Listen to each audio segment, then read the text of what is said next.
Good morning, everyone, and welcome to the California Financing Coordinating Committee's Spring Funding Fair. My name is Saressa Hartwell, and I am a program analyst with the State Water Resources Control Board in the Division of Financial Assistance. And today I will be your facilitator. I hope all of you are here because you're seeking funding for your infrastructure projects, and if so, you have come to the right place. Today, this is an overview of what we're going to be doing today. We're going to start with some presentations. Different agencies are going to talk about their projects, how to fund them, how to the eligibility, all type of information and resources for you to be able to find funding. And between the state and the federal organizations, we're going to have a break, a small break.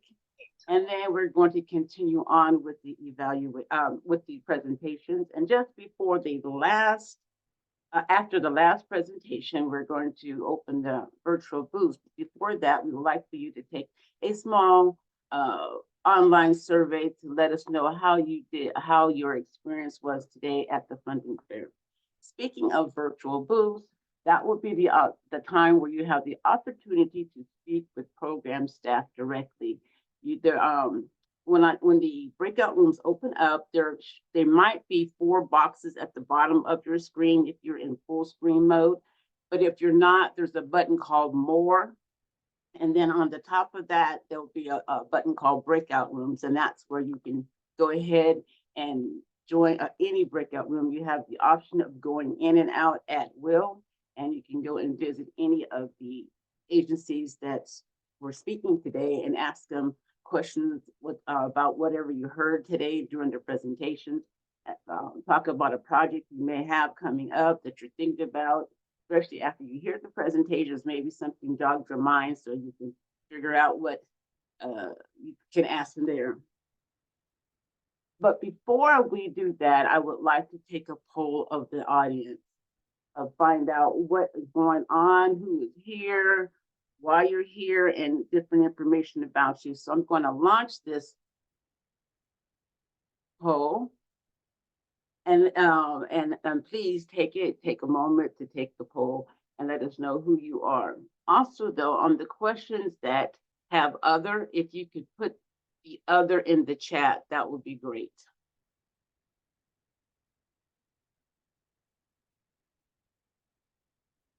Do you guys see the poll?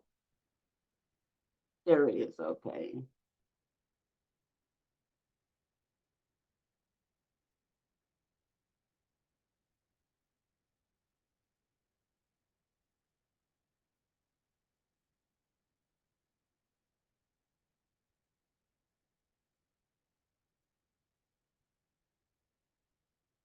Again, if you have an other, please let us know what that other is so that we can further help you later on.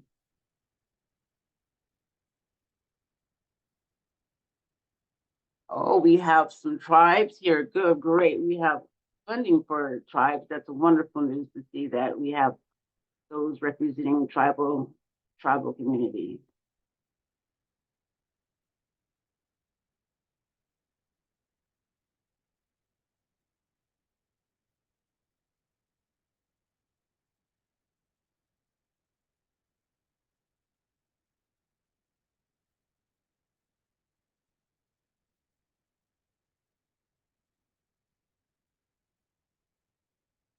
I give a few more minutes for the poll because I see people are still entering in, and give them an opportunity to take the poll.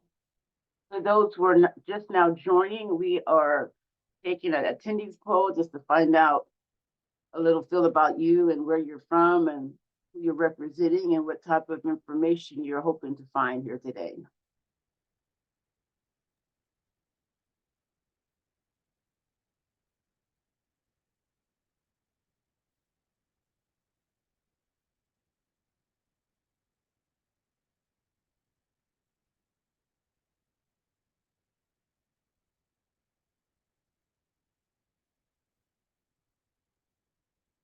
It's really funny when I watch the poll results come through. It's like watching popcorn in a microwave. It starts popping quickly, and then it tells you when it starts slowing down, you know it's ready. So I can see that the answers are slowing down right now. So it's most people are, I think everyone has had an opportunity to do this. Well, thank you very much for that. Well, I'll end the poll right now. Thank you for those who participated. Let me continue sharing my screen.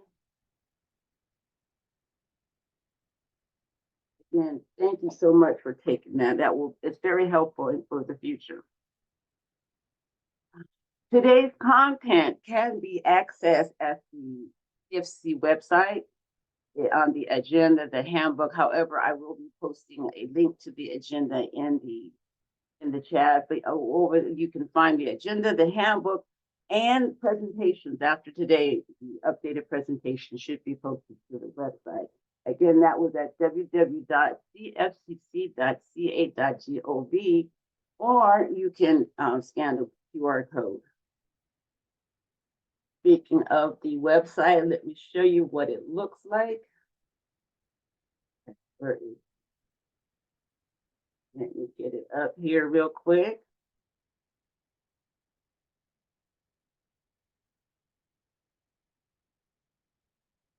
This is what the CFC website looks like. When you come here, you'll see, again, seeking funding for infrastructure projects. This is where we have that. Also, this is the handbook. It gives us a little bit of information about our mission statement, who we are, and how we were established. And then we have the agency's information here. If you click on any of these information, you will find, like for instance, IBank, their information that they have in our handbook. So it's a very great resource for you. Also, later on after today's meeting, we will put the recordings here. So if you want to go back and listen to something that you might have missed or want to rehear it, also, this is where you can find the agenda down here, which like I said, I'll be posting there. To view the slides after today, you just post that, and then it takes you right down to our thumbnails of all the slides. So this is where you can go and download or just read the slides right here on the screen for you. Use or some of the agencies that have presented and agencies who are presenting today.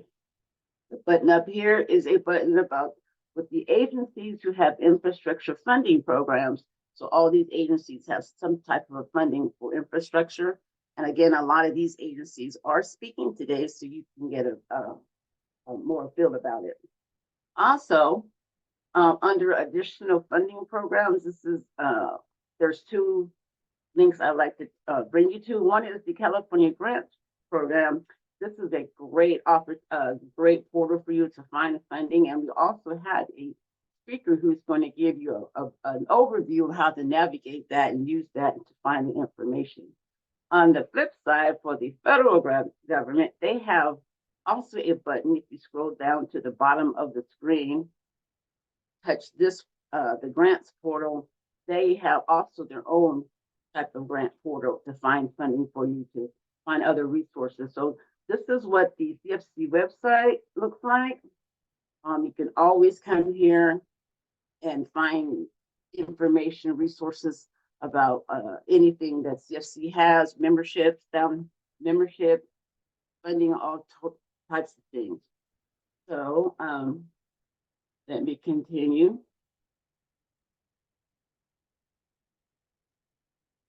So that is what the CFC's website looks like and the resources you can find there.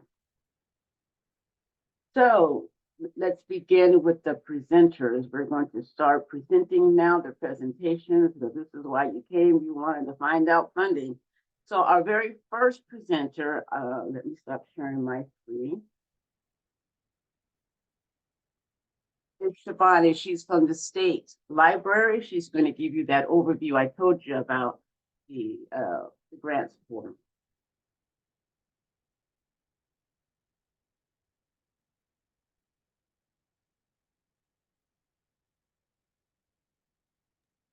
Good Good morning, everyone. Thank you so much for letting me share some resource here for all of you. If you are already aware of it, great.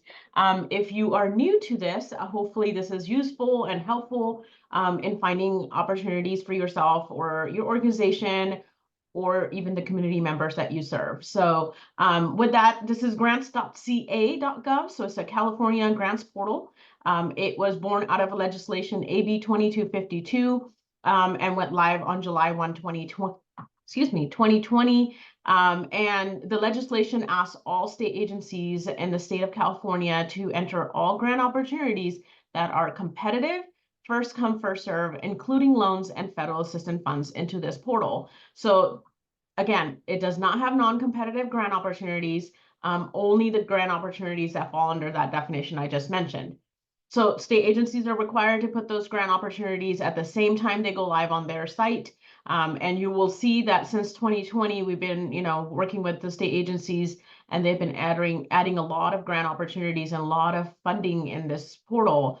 It is a central place for all grant opportunities. So hopefully this is one shop where you can come and look for all grant opportunities instead of hopping on different departments' website to try to find what you're eligible for. And that was the intention behind this legislation, was to be able to make this a central resource for all of you.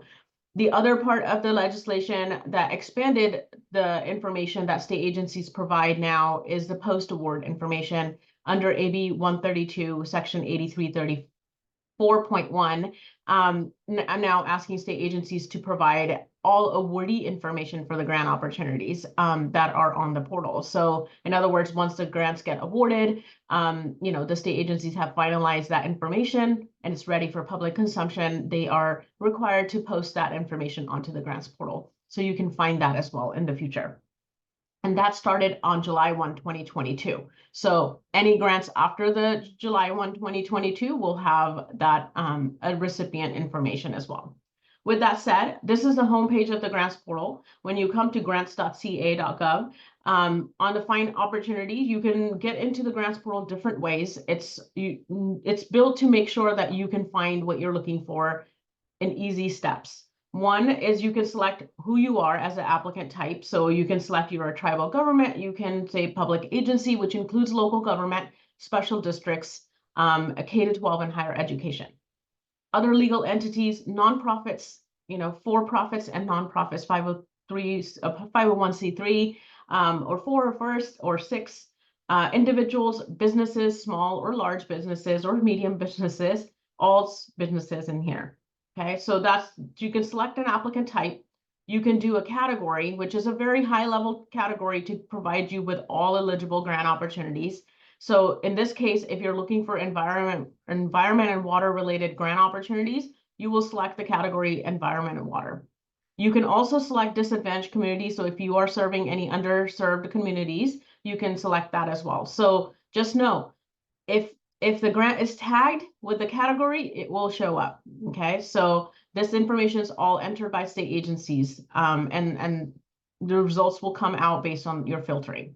You can select a time frame based on when you want the grant opportunity to close. So in other words, if you're a small organization and can't really apply for grants that are coming up in 2 weeks or so, you can select time frame, right? So if you can select 1 month from now, the grants that are closing. So if you wanted to filter that and narrow your filter. Once you've selected those, you can say, show me opportunity. It just filters the site and the database and provides you with the results accordingly. You can say, show me everything, and you can see all the inventory of current grant opportunities that are open or forecasted. And I'll go over that difference in a minute. You can also search by category. You can search only by applicant type. And then you can also see the recently posted grant opportunities that state agencies have been entering. Down here, it'll give you the full statistics of what is open and forecasted currently, which is 150 grant opportunities and $40.3 billion currently available in those fundings. And then it tells you how many grants were added in the past week, just to kind of give you a high level of statistical that's happening on the grants portal. So as I said, you can say, show me everything, or you can go to find grants. Find grants will also take you to the same place. It's going to give you additional filtering opportunity, right? So it's always going to default to forecasted active. You can select closed. If you don't find anything active, doesn't mean that the grant was never put in before, okay? It could have been a grant that already closed. So you might want to kind of have a sense of what was put out. So you might want to select close and see what was previously added onto the grants portal. Maybe it'll come around next year if the funding is available. You can select the keyword search. The keyword search is very important to know. It is based on what's put into the text of the grant. So if I select, in this case, infrastructure, and then I hit apply filters, it's going to pull up everything that has infrastructure in a title, or it's any text of the grant opportunity, right? So again, if that's mentioned, it will pop up the results. So right now we have 24 grant opportunities that have infrastructure listed in them. Okay, and it tells you the grant opportunity itself. It tells you the state agency that is putting it out, when it opened, and what's the deadline. Okay, so this one, for example, says ongoing, which means it does not have an application deadline at this moment. So it's like until filled kind of some situation, right? But for grant opportunities, if you see all these 24 and you want to scroll down and go through them, but you don't want to leave this page, you can always do more info. And then more info will give you the purpose of the grant. So it gives you a little bit of synopsis of what this grant's about, who's eligible for it. So the applicant type, right? So businesses, individuals, and public agencies are eligible to apply for this grant. And what are some of the geographic limitations there are? And then once you determine that this information is good enough to read more into it, because that's something, you know, aligns with what your mission is for your organization, then you can click on full grant detail and it will take you to this page. And this page will give you the description, which is important to read, where all the limitations, exclusions that state agencies are requiring will be listed. So it's important to see that. Any other information that is provided by the state agency about funding, any other limitations or restrictions around eligibility, any of that. You can review that information once you have determined that this grant is something your organization or you are eligible for. You can select grant guidelines. That will take you to the department's website to apply for a grant and read in depth, making sure that all requirements are met prior. Did she bat at her? Two. You know, you can see if that will make you eligible for a grant opportunity that you can apply for at the state department's process. Okay. The most important pieces right here is the contact information. So if you have any questions about this specific grant opportunity, you can contact the representative from that department with any questions that you might have. And this was part of the legislation that's required for state agencies to provide at least a phone number and email address that's active and responsive. Okay. With that said, that's a high level of how to find a grant and how to use a keyword search. One of the things I will mention is not all of us have time to come back to grants portal constantly and look for new grant opportunities.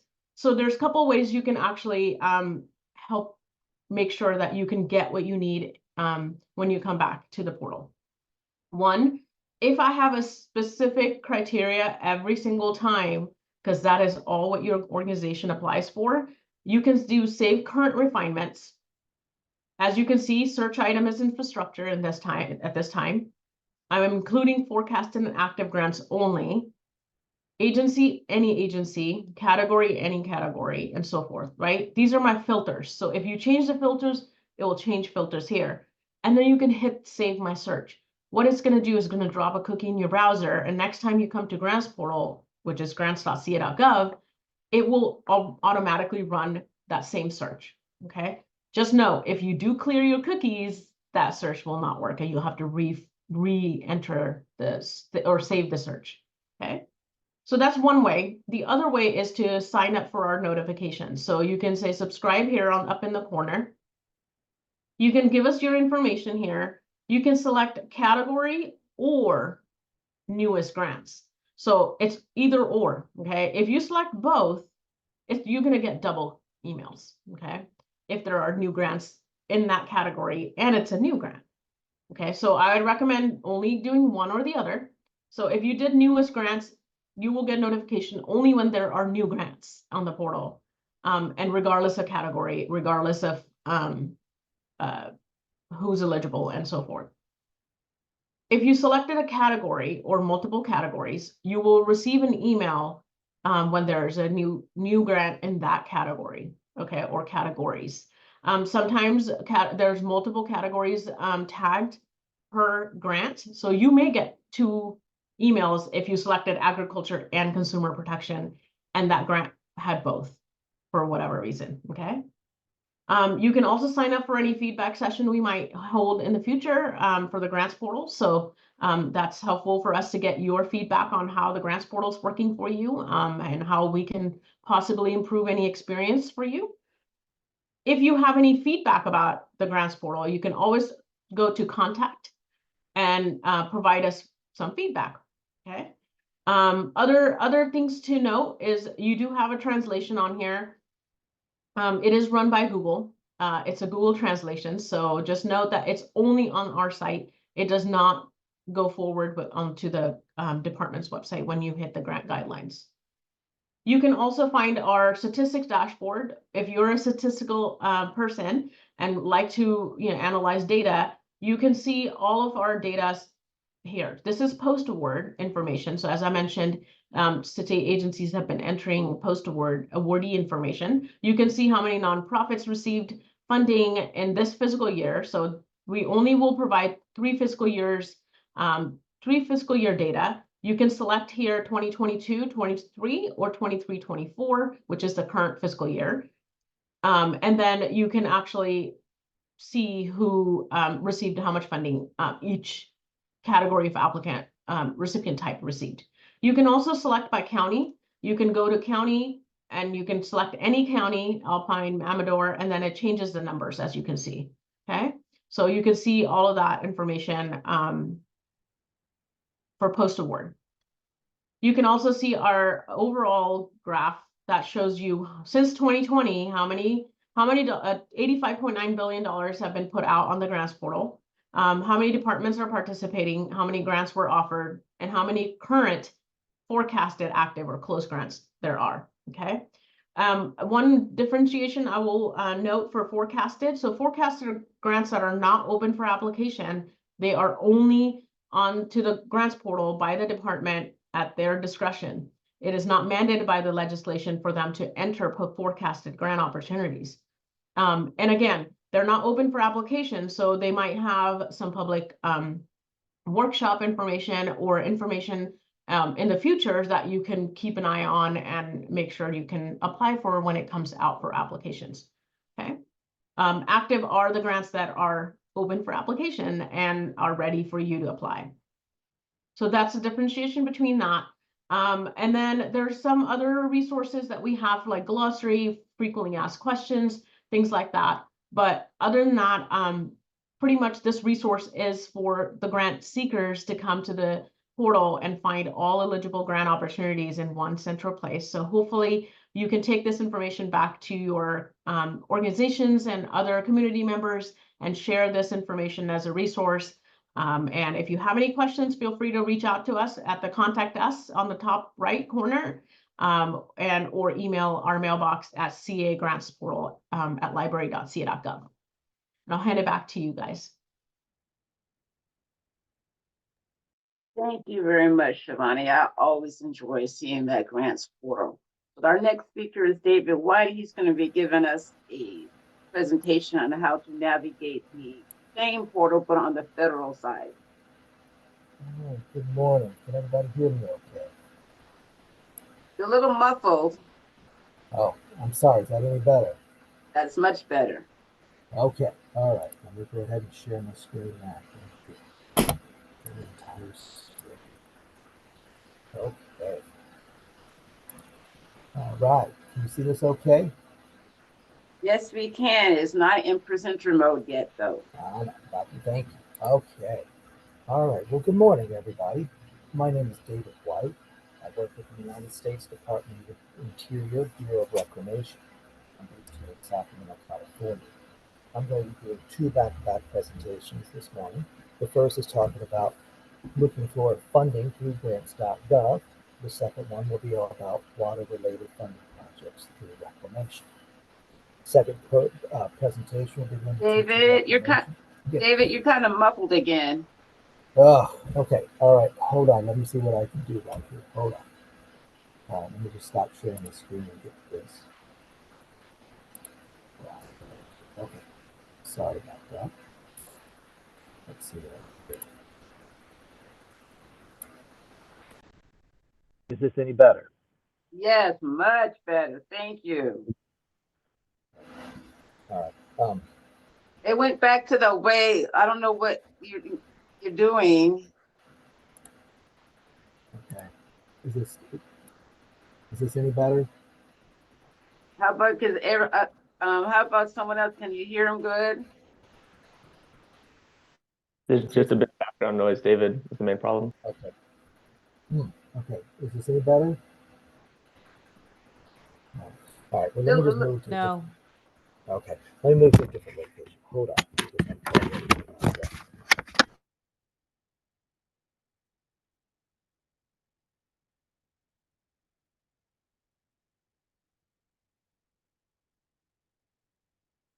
So while he's doing that, we don't want this awkward quiet time. I'll continue to talk to you guys. So I am so happy to see that we have a large turnout today. And a lot of you, this is your first time, which is nice to know that there are still people out there that we are able to reach.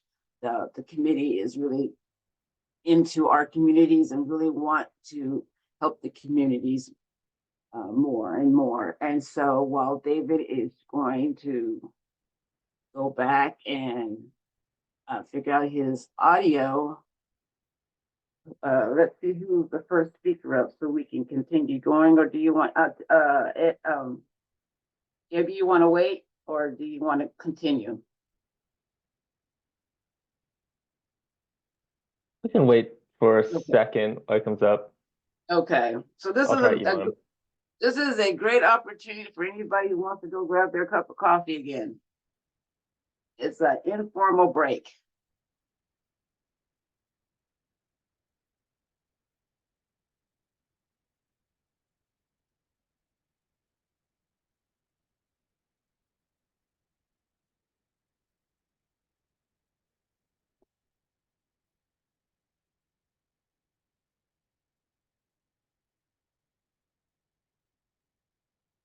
To have people do.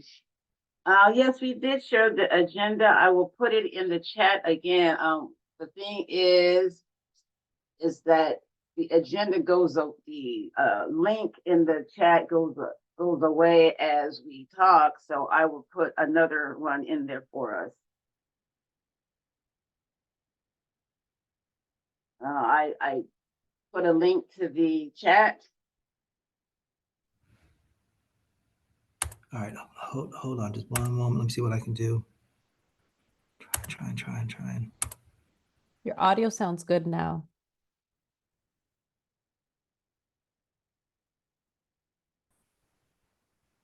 Can you hear me now? Yes, we can. Okay.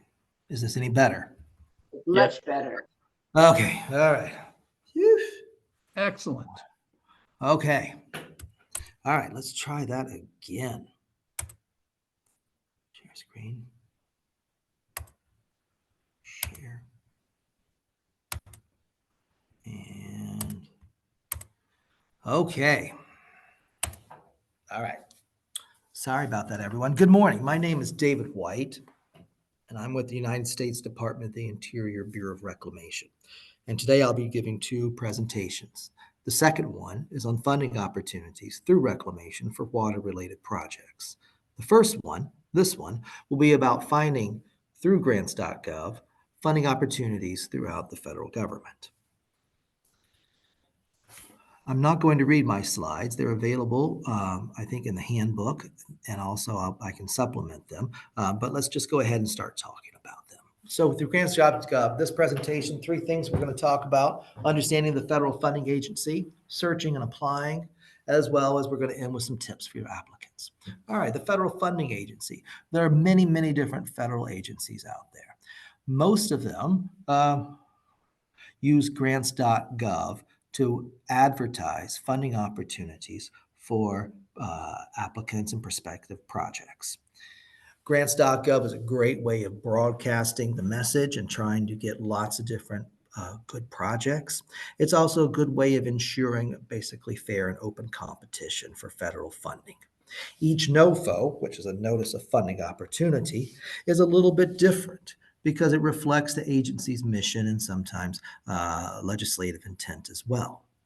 NOFOs provide a lot of insight as to how an agency works, and it gives applicants an idea of what projects a particular agency might fund and which projects might not get funding.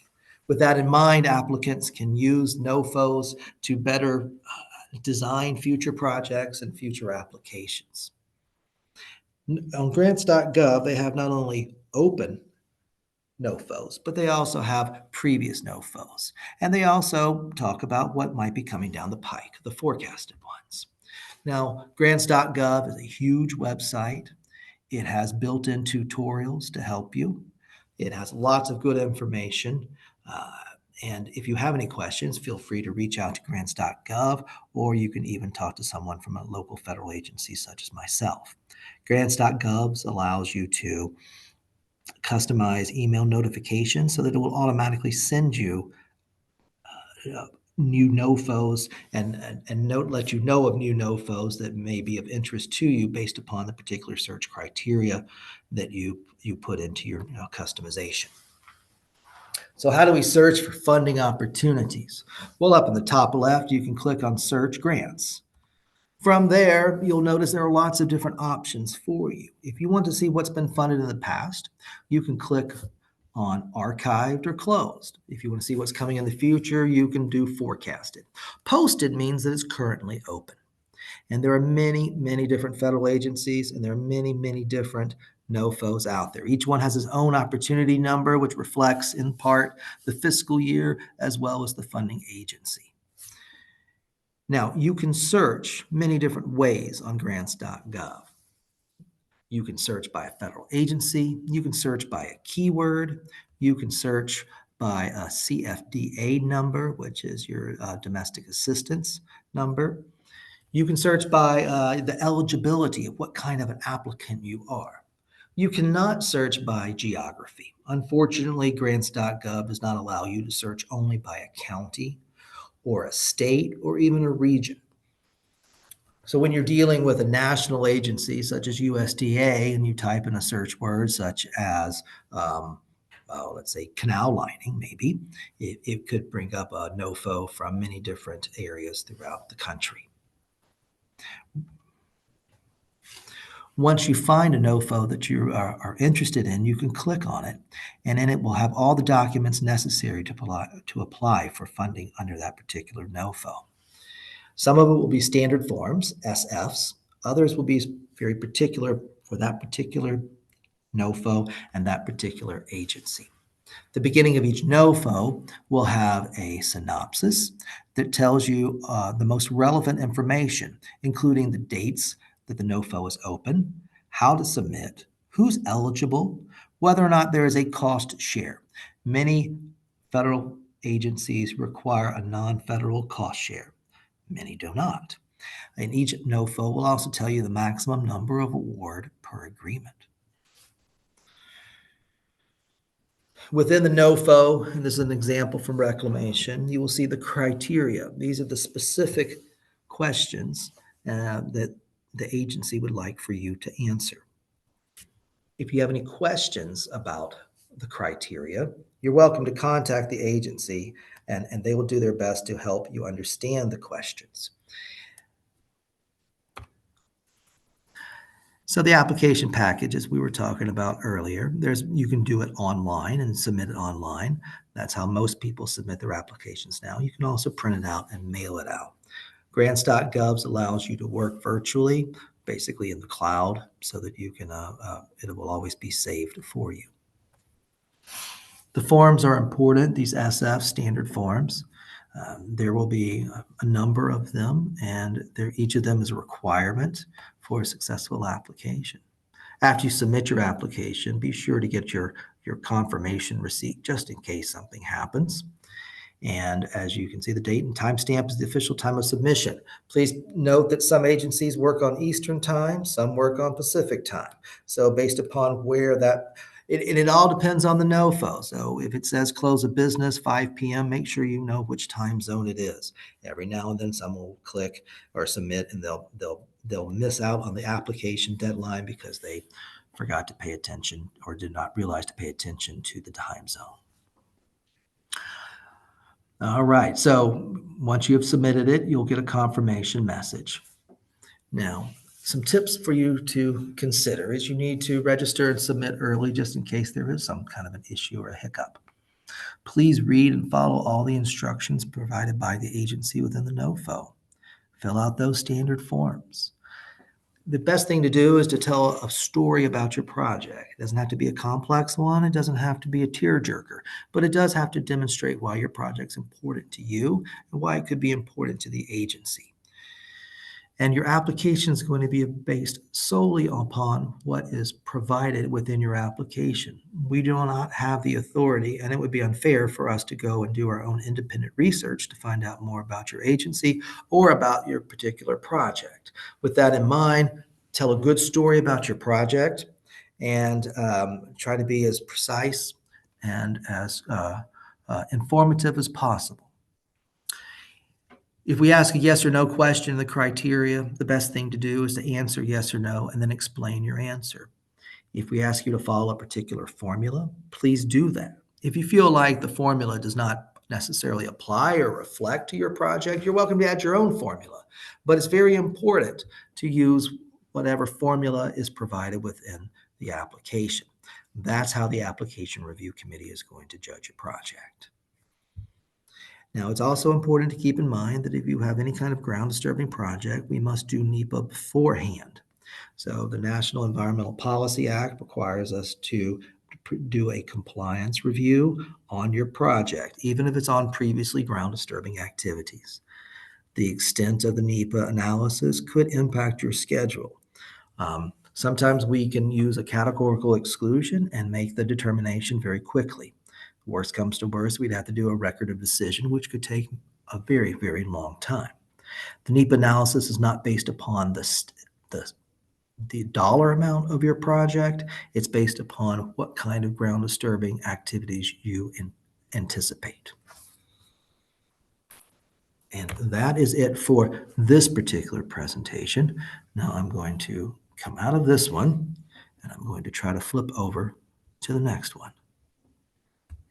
And let's see. Hopefully everybody can see this. If not, please let me know. All right. So, hi again. I'm David White. I'm with the United States Department of the Interior Bureau of Reclamation, and I'm here to talk about water conservation financial assistance opportunities with Interior and with Reclamation. Who's Reclamation? Well, we operate in what we refer to as the 17 West-wide states. We also are comprised of 5 interior regions. Basically, every state west of the Mississippi that does not border on the Mississippi River, that's us. We go from Washington in the northwest all the way down to Texas in the southeast. We also have authority to operate in other states and territories, but most relevant, I believe, to this presentation is the 17 West-wide states. California, because we have 2 different major river systems, we are in 2 different regions, the California Great Basin region, as well as the Lower Colorado Basin region. Here's a list of everyone on the water conservation team. If you ever have a question about water conservation activities or funding opportunities, feel free to reach out to any of us. Some of us are in Sacramento, some of us are in the Lower Colorado region like Troy, and others are in field offices such as Jake up in Willows. And then Deb is up in Carson City. Reclamation funding opportunities. So we have 2 different basically pools of funding. We have some that are limited to projects located within the California Great Basin region. These are our Bay Delta CalFed water use efficiency and our agricultural water use efficiency. Separately, Clancy may talk to you about the Native American Affairs Technical Assistance Program, which is a really good program. And Kevin's a great resource to help with understanding that program. Separately, through basically our Denver-based headquarters, is the WaterSmart program, the Sustain, Manage America's Resources for Tomorrow. Through WaterSmart, which is an umbrella program, many different programs are funded. I listed them here. I'm not going to talk about all of them here. Instead, I'm going to talk about briefly the CGB regions, and then we'll move on to WaterSmart. It's important to keep in mind that for most reclamation funding opportunities, 50% of the project must be funded through federal funds or non-federal funds, excuse me. So the non-federal cost share must be at least 50% of the total project cost.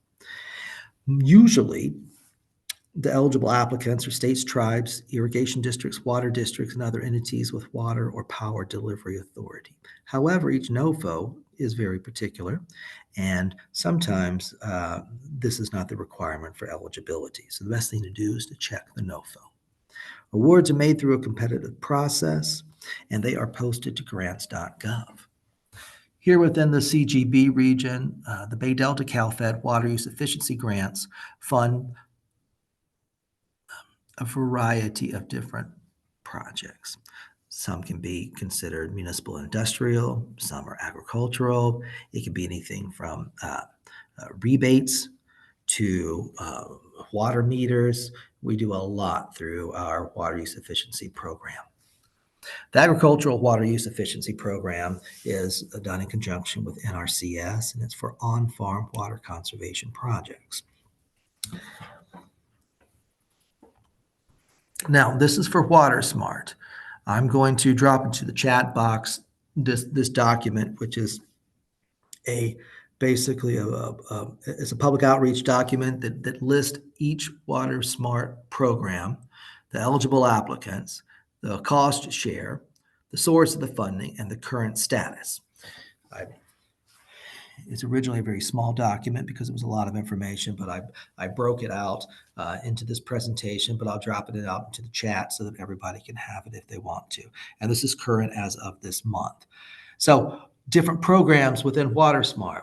Water and energy efficiency grants is probably, and the small scale water efficiency projects, the WEEG and the SWEP, those get the most applicants.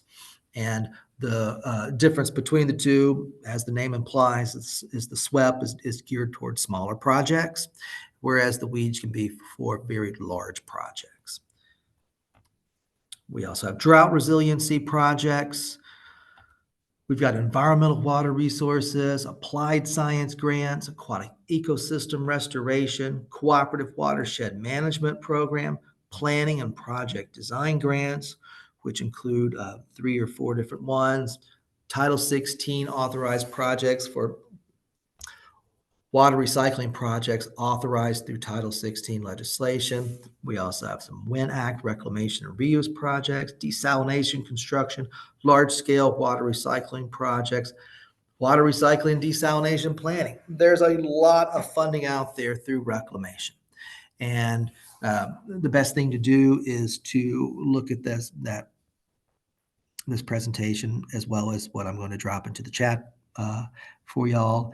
And then also to look at each NOFO. If you have questions, each one of these programs has a specific contact, and they're really great people to work with, and they'll do their best to help you think about whether or not your project is applicable to a NOFO, and a NOFO is applicable to one of your projects.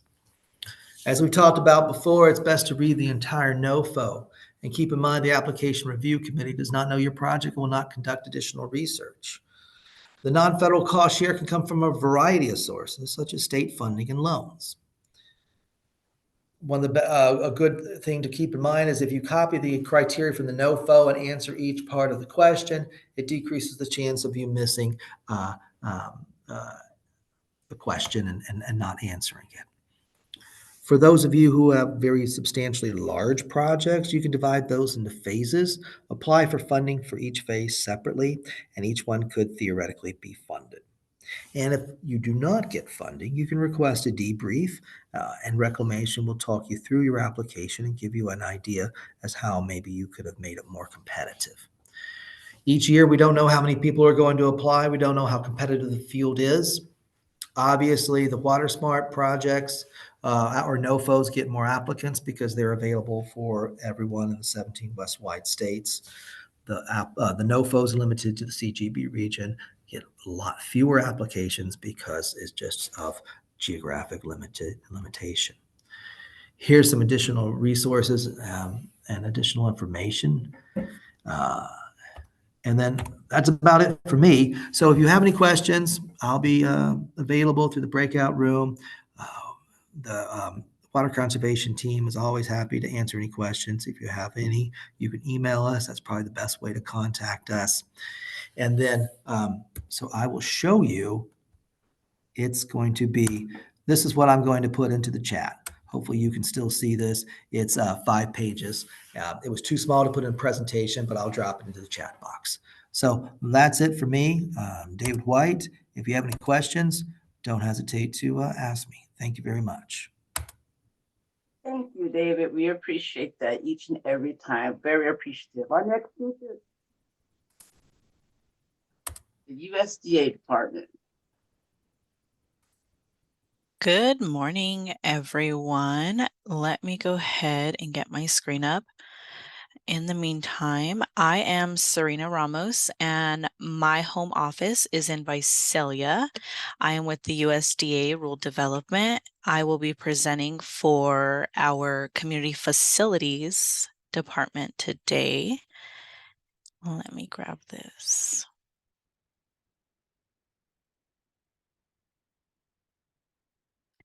And I will just ask if somebody would please let me know if you can see my screen. Yep. Yes, we can. Awesome. Awesome. All right. So let me go ahead and get started. So community facilities, what do we do? What can we do? What have we done? We've helped with hospitals, health clinics, schools, daycares, firehouses, first responder vehicles and equipment, community centers, and much more. Those are just kind of the bigger ones. Okay, some program overview.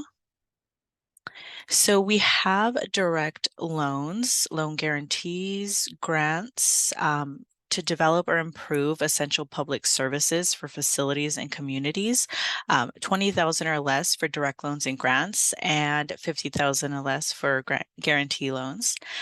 Eligible applicants, a big question. Public bodies are what we can These are who we can assist. So public bodies, nonprofits, Native American tribes, and just some information for fiscal year 23. We did a total of 109 million, 38 projects throughout rural California. A little overview about our loan program. So CF, and when I say CF, I'm talking about community facilities for short. So loan rates and terms, the interest rate currently is at 3.5%. It is fixed at the time of loan approval, and it could be for a 38-year term, but it really would depend on the useful life of security or project. Adequate security, of course, is needed. Collateral, repayment ability, and feasibility is something we would be looking at. And a big thing that might be different than the private sector is that a client would have to show that they're unable to obtain credit from a commercial lender. So that would be the main difference, and also maybe our interest rate as well. For example, some of the loans that we've done, this is a picture right here of the Newcastle Fire Protection District. It's a new station. The total project was 4.75 million, and the USDA community facility loan did put in 3.78 million, and the applicant put in 978,000. It was funded in 2021, and the project was completed in 2022. A little overview about our grant program. And before I get started talking about this one, I do want to point out that due to our appropriations bill for our last fiscal year, we do not currently have funding for this program. Unfortunately, we are still accepting applications year round. We're hopeful, though, that in the next fiscal year that we do have fundings for this program. Just some information would be the population would have to be 20,000 or less. Eligible applicants would be almost the same as the last couple of slides. So public bodies, special districts, nonprofit corporations, and federally recognized tribes. And grant amounts are usually 50,000 max.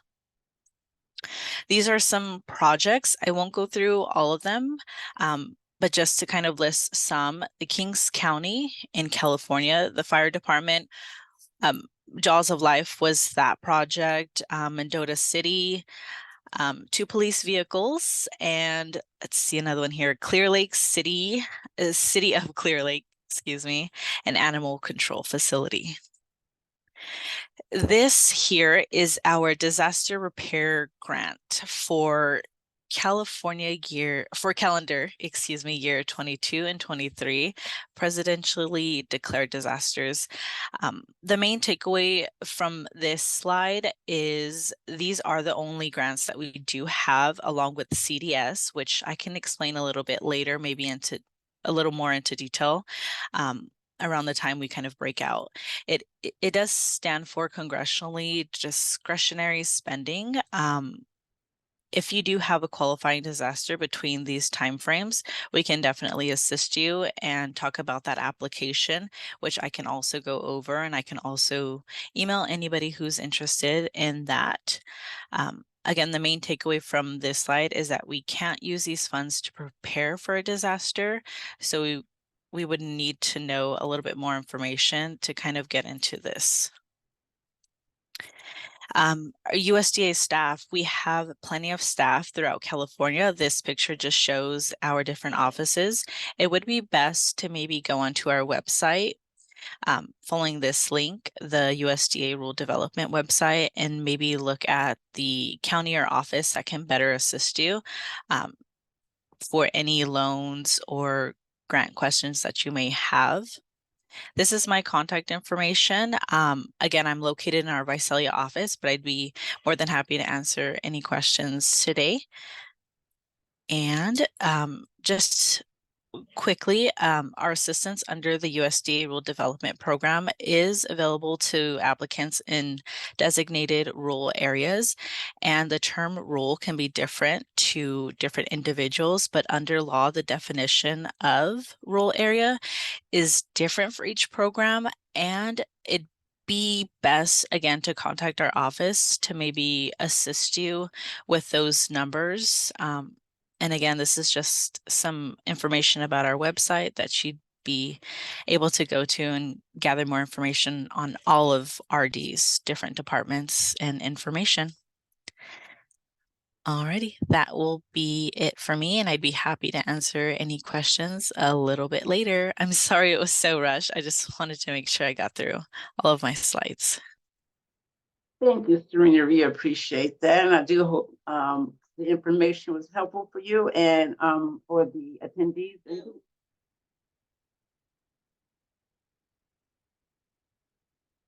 And I'm hoping that you will go and visit the booths at the end of the presentations. Our next presenter is Edgar. He's also from the USDA. He'll be presenting his information.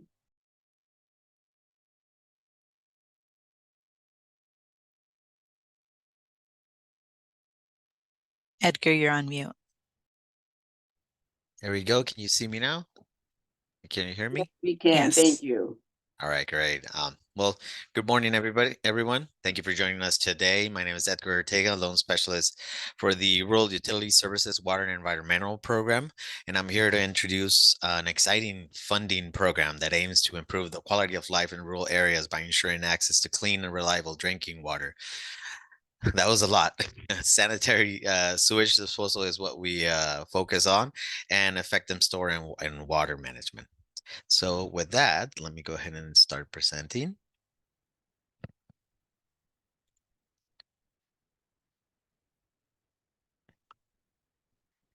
Can you see my presentation?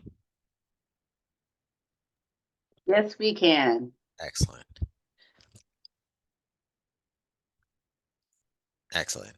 Well, through the water and environmental programs, rural communities are provided with the essential technical assistance and financing needed to develop and maintain safe drinking water and waste disposal systems. These systems are crucial not only for the public health, but also for the economic vitality of rural America.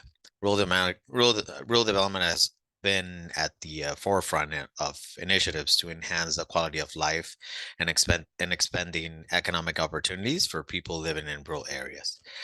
WEP, as you're going to be listening to me now with our federal government acronyms, stands out as the sole federal program exclusively dedicated to addressing the water and waste infrastructure needs for rural communities with a population of 10,000 or less. In addition to funding the construction, these vital facilities. I mean, WEP also supports organizations that are offering technical assistance and training to these communities. Several of these organizations could be RCAC and also the Water and Environmental Board Commission, as well as the state, so where they can help you out as well and give you some information about our programs.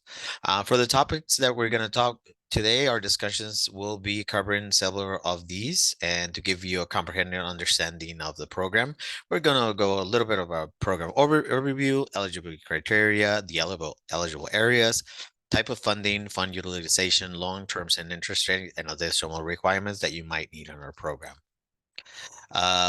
We can always start with the water and waste disposal loan and grant program. We also have the emergency community water assistance grants, colonial grants, Native American grants, search grants, pre-development grants, and the disaster water grants. Several of these programs are just a part of the programs that we have available for the water and environmental program. But as always, if you have any doubts on which one would you like to channel yourself into, I can always help you out.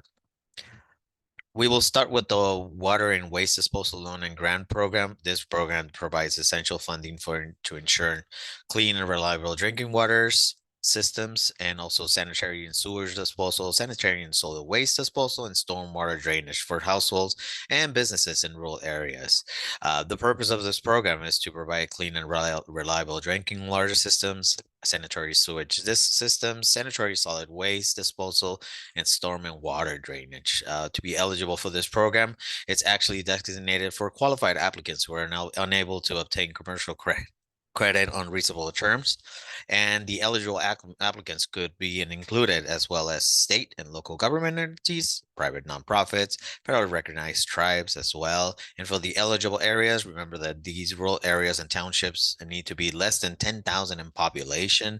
Also, you can apply if you're part of the tribal lands in rural areas and as part of colonias as well. The type of funding that we have, it's always going to be the long-term and low-interest loans and grants. And remember, if you like to receive a grant, it's necessary to keep the user costs reasonable and if the funds are always available.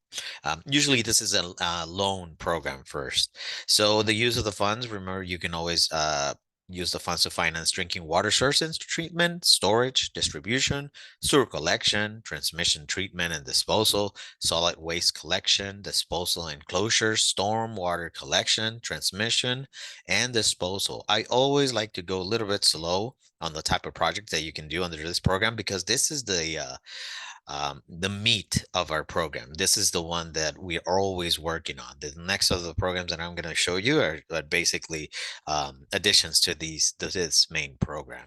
As well as additional activities that you can do under this program will be the legal and engineering fees, land acquisition, water and land right permits, equipment as well, startup operations and maintenance, interest incurred during construction, purchase of facilities to improve the service or prevent loss of service, and other necessary project costs. This is, like I said, it is one of the most important programs that we have under the water environmental programs. For the next one, I would like to talk a little bit about the long terms and the interest rates. These are especially designed to be manageable. You know, the loans can be paid over a period of the 40 years, and depending on the useful life of the finance facilities as well.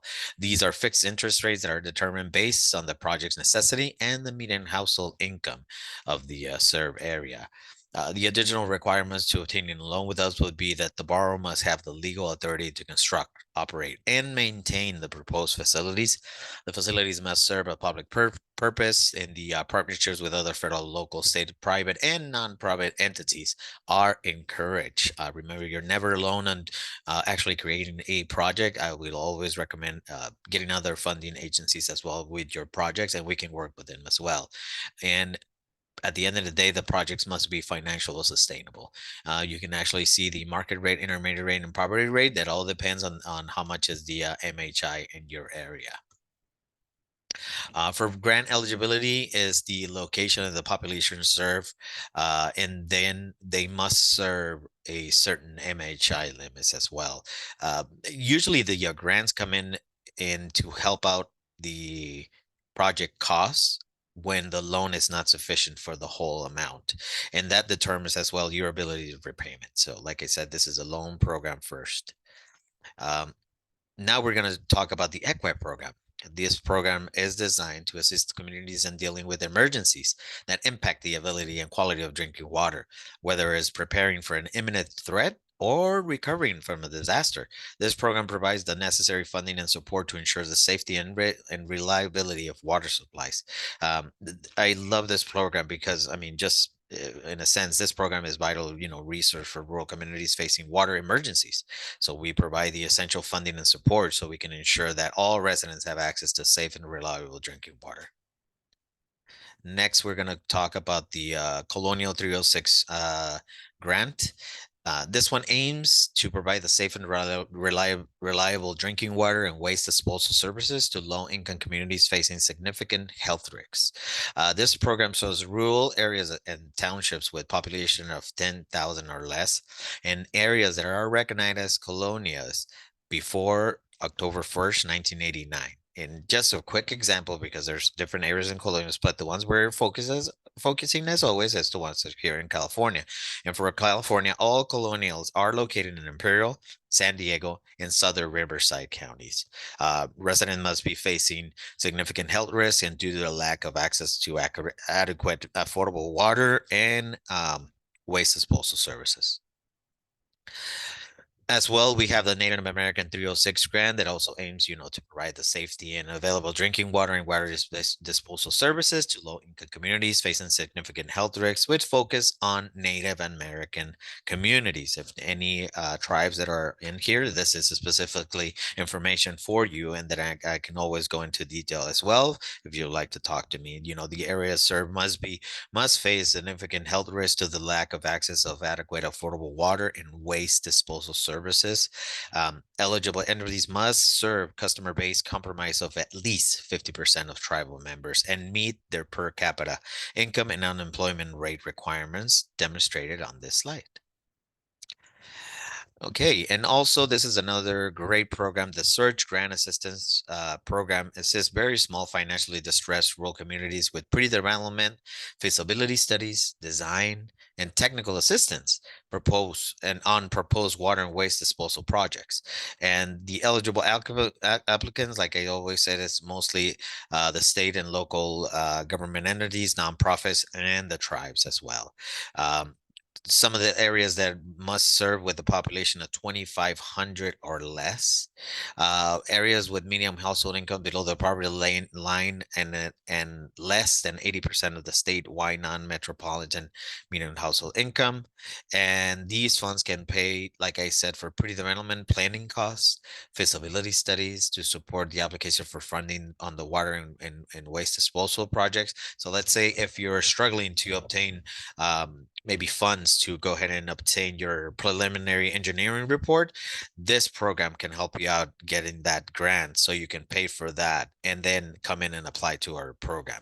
Also, if you have technical assistance for developing applications for financial assistance, this is the program for you as well. There's also another program called the Pre-Development Planning Grants. This one helps low-income communities plan and develop applications for proposed USDA rural development projects and wastewater disposal projects as well. These grants cannot be used to pay for work already completed. If a USDA grant is awarded for the part of the project, the development grant amount will be subtracted from the total grant eligibility. There's a couple of details on this one, but basically it's because we wouldn't like to mix it up with the search grant. Grants do not have to be paid back in the application if the application for the USDA direct loan and loan grant combination is not successful. Grants are based and demonstrated needed for the ability of funds, and partnerships with other entities, as always, are very, very much recommended. The maximum amount on this one is going to be $60,000 or 75% of the pre-development planning costs. The matching funds are required with at least 25% of the project costs coming from the applicant or any third-party source. Like I said, we're very friendly on using other people's grants. I'm going to say money, but it's mainly grants. Now for this one, this is pretty unique because the calendar year of 2022 disaster grants, they provide essential financial support to rural communities affected by presidentially declared disasters. The program assists in covering the costs associated with damages to water systems that occur between January 1st, 2022 and December 31st, 2022. To qualify for the USDA disaster grants, applicants must meet the following criteria. And as you can see, the disaster or the impact must be included with the water system. And these are very important. The components must have been damaged by a presidentially declared disaster in 2022. The applicant must have the legal authority to own and operate the water system. This is a very, very great program because some of these areas that got affected by disasters, they have a special allocation as well of different funds that are coming in to fulfill for their emergency needs on this one.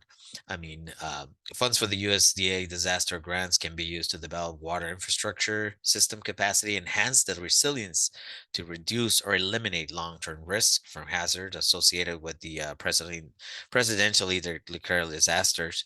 And like I said, one of the main reasons is to really verify it if you can apply for this one, because we need to verify the disaster declaration. We confirm the disaster by affecting how they affected your community, and it's listed on the presidentially declared disaster list. You can always visit FEMA and the website and look for the 2022 and the declaration date search box. That I would recommend that you do that. That way you know if you're eligible. The legal requirements as well. You, like always, just make sure that your organization meets legal authority and other criteria as outlined in the Federal Registry notice. Usually is if you have the legal authority to do any changes to the water district or whatever area it got affected. Always prepare the application, gather your documents, and you can send it. This, I mean, this is a great, opportunity for anybody who got affected under disaster grants, and it's really a vital source for rural communities striving to rebuild and strengthen their water infrastructure. After the aftermath of any disaster, we always try to help out by supporting the development and the resiliency of the water systems. The program helps, ensures long-term sustainability and safety for your affected areas. We always try to look in a way to see if we can always help out, everybody else there that got damaged by any disasters. Disasters are horrible. I mean, just really quick, our application process. We need to build out your community supports by meeting you.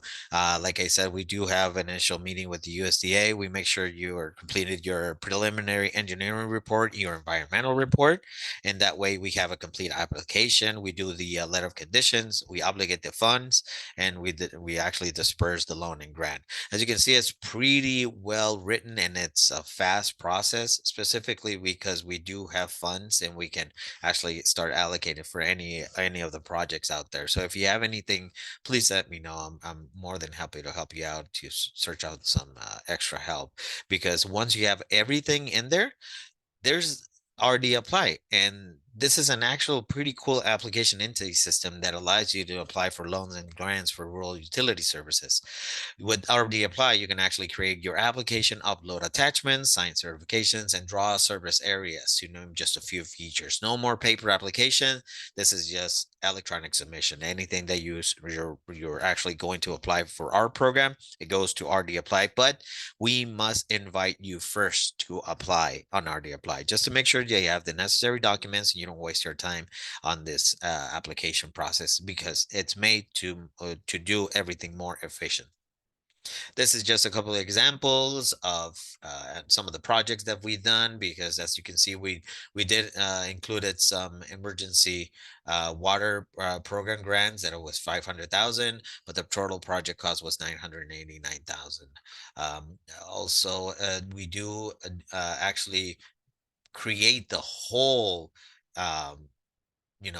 wastewater treatment plants. As you can see, this is one of our programs that you can see the total project cost was $7 million, and we help them out with a loan and grant combo of 5,445,000. This is actually a project that it was improved, to construct the actual, as you can see, the ponds and the wetlands, to discharge the treated wastewater, and this actually disconnected out to the discharging area of the Sacramento River. That's a pretty cool project. As you can see as well, we can combine CF and also web programs. So we can, by combining our both strengths in our programs, we can actually create a whole new water systems, or even a water district plant. And as you can see, we can provide CF loans from $6 million, and we can attach it to our $17 million that we can loan on our side. And you see, it's pretty good steep grant that they were eligible because of their area and the rural connectivity. The support from web, extends beyond more funding. It includes comprehensive technical assistance and training, empowering local organizations to manage and maintain their systems effectively. This holistic approach ensures long-term success and sufficient for rural communities. We always take in pride to always making sure that these are great programs that are going to be there for many, many years. In essence, our web program is more than just infrastructure program. It is a cornerstone of rural development. Promoting health, economic opportunity, a better quality of life, and Americans living in rural areas. By continuing the support and investment of these programs, we can help rural America thrive and secure a brighter future for generations to come. Like I always say, there's nothing else that is more important than water, because this is one of those things that you use every day, and it's probably the first thing you even turn on in your morning. So we take that in consideration, everything in our programs, and we always try to emphasize the importance of this program out there for rural communities. So thank you for your attention, and I will now open the floor for any questions, or you can drop it in the chat, and I'll see everybody at the break room.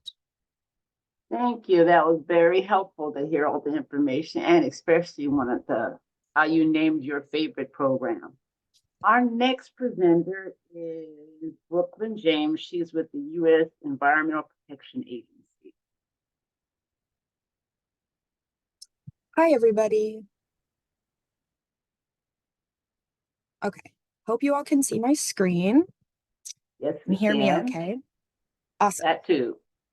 Great. Good morning. So yeah, my name is Brooklyn James. I'm with US EPA Region 9 Brownfields Program, and I'm here to talk to you about some of our grant opportunities and other opportunities that we are offering. So just to start out, as a little bit of a reminder, a brownfield is a property that is complicated by the presence or the potential presence of some sort of contaminant. Examples of typical brownfields are old gas stations, automotive repair facilities, dry cleaners, old railroads, ag land, mining, even old housing and residential areas. Basically, any land that is vacant and underutilized that has a past use that could have contaminated the environment. Now, there's countless reuses for these sites, including affordable housing, navigation centers and transitional housing, food resiliency hubs and health clinics, community parks and open spaces, community gardens, environmentally friendly transportation, and even renewable energy projects. And our program has funding for all the steps that come with this redevelopment process, starting from site identification and assessing the environmental conditions of the site, all the way up to cleanup planning and revitalization planning, as well as the actual remediation of the contamination. So you are eligible to apply for a grant if you are a state, tribe, nonprofit, 501c3, and C4 in some circumstances, general purpose units of local government like cities, counties, school districts, and qualified community development entities. From these projects, there's many different types of partnerships that can result, which we love to encourage between cities and counties, land trusts, federal government, housing developers. Really depends on what your goal is to get out of this project. So jumping right into the resources, I want to start off with my favorite opportunity, which is Targeted Brownfields Assessment Program. This one's great because it is a free service where EPA will send our contractors that we have on retainer out to a particular site in your community to perform a phase 1, a phase 2 site assessment, as well as an analysis of brownfields cleanups alternatives, which is basically a comparison of different cleanup options for that site and their cost and feasibility. So this application, it is online. This QR code will take you to that information page / application. It's open year round. We accept it on a rolling basis. It's non-competitive.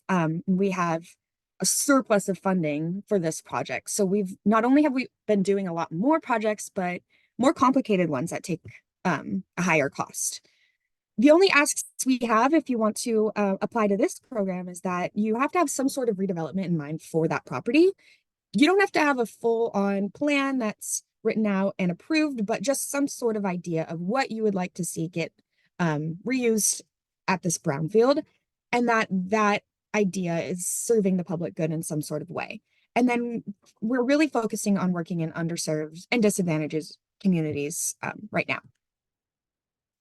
So now I'm going to go over this kind of quickly, but these are some of our grants that we offer every year. This information is subject to change because we usually confirm in July the amounts for each grant for the following year. So these might increase, they might change, just keep that in mind. But starting off, we have our community-wide assessment grant. This is up to $500,000 grant where you can perform phase 1, phase 2 environmental site assessments. You can create an inventory of brownfields that are in your community, work with the community on engagement and outreach, and then also create a plan for your redevelopment or cleanup of that site. We also have our Assessment Coalition Grant, which is the same activities that are eligible, but this is where multiple entities would partner together to apply as sort of one unit. There would be a lead entity that is either a state, a county government, a tribe, regional council, or a group of general purpose units of local government that would apply with 2 to 4 partners, usually community-based organizations or nonprofits that have lower capacity and might not be able to apply for a grant on their own. These ones we offer up to $1.5 million.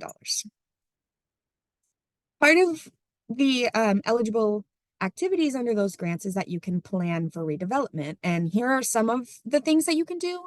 Popular ones are getting a preliminary site design or an area-wide plan. More information on our website on what you can do with that. Next, we have our cleanup grant. And right now, because of bill funding, there's no cost share. This is true for any of our grants. Assessment ones didn't have cost shares historically.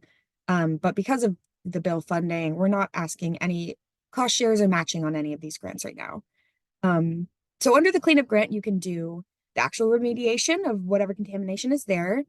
You can pay for other community involvement and engagement, regulatory oversight fees. So if you're working with DTSC, and you can also do some more reuse planning under these grants. You do have to be the sole owner of the site to apply, and you have to have sufficient site characterization, otherwise known as just a phase 2 complete when you want to apply. There's 3 pools of funding, 500,000, a 2 million, and a 5 million. Next, we have our multipurpose grants, which likely are not going to be offered in the FY25 grant cycle, but again, it's not confirmed. But this essentially combines the activities of the assessment grants and the cleanup grants. So you can do any of those activities under this one. We have funding up to $1 million. It is required that through this grant, you complete at least one phase 2 environmental site assessment on a property, one cleanup, and then develop a overall revitalization plan or reuse strategy for one or more sites. Next, we have our revolving loan fund grant. So this one's a little bit different. This is to offer loans and subgrants for site remediation. And this is the only way that privately held sites can engage in this program, and they can be eligible for loans. These are low interest loans that the lead entity would be able to administer to other entities. And we have our funding for this is up to $1 million, but you can receive supplemental funding over time, I think up to 10 years after the start of the grant. Next, this is kind of a little bit different. This is our Brownfields Job Training Grant, which I will say the notice of funding opportunity is open right now for this one. This is a workforce development grant that will help you develop a program to train environmental technicians in your community. These people can receive multiple certifications that are tailored training to whatever market demand you have in your community. So this could be HAZWOPER, it could be asbestos training, radiation. There's lots of options. The entities that are eligible for applying for this grant are governments and nonprofits. Oh, I just realized the slides needs to be updated. The RFA is now open, and the deadline is August 25th, but we offer up to $500,000 for this grant. Just wanted to plug in the Center for Creative Land Recycling. There are technical assistance to brownfields providers. They can actually review your application proposals and provide feedback. So this is a great resource to use if you want to apply for any of our grants.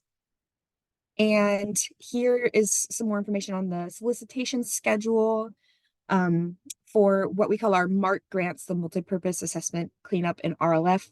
These grant opportunities are usually open in September, and they'll be open for around 60 days. Highly recommend to start early and get your questions answered now before the RFA is open. We can be a little bit more helpful. And then, like I mentioned, the job training grant opportunity is open now, and applications are due August 15th. So here is a QR code if you're interested in joining our listserv. We put out announcements about when grants are open and occasionally about different webinars and opportunities that come up. Other than that, here's my contact information. Please reach out to me if you have any questions. I know I went over this pretty quickly, but yeah, happy to help.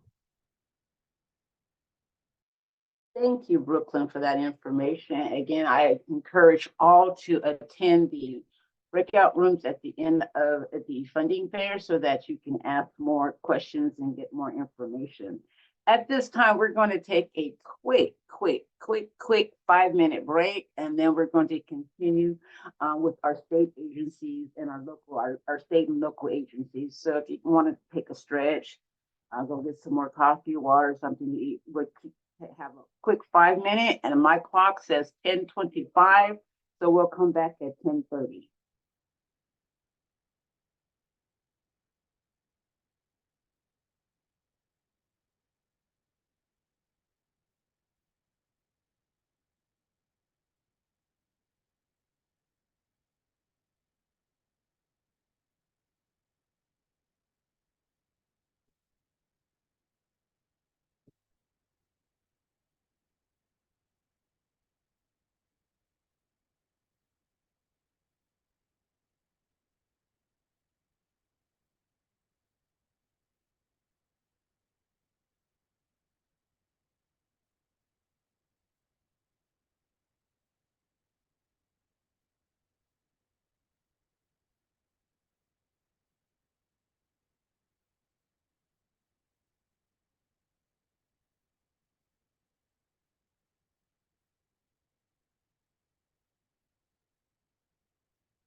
We have about another minute or so before we're going to resume with our next speaker, who is going to be from the State Water Board.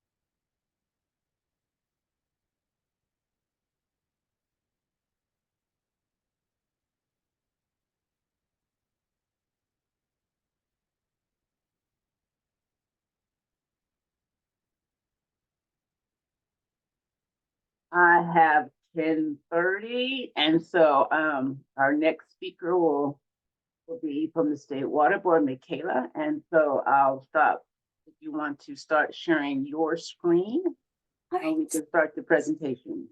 Thank you. I'll start sharing now.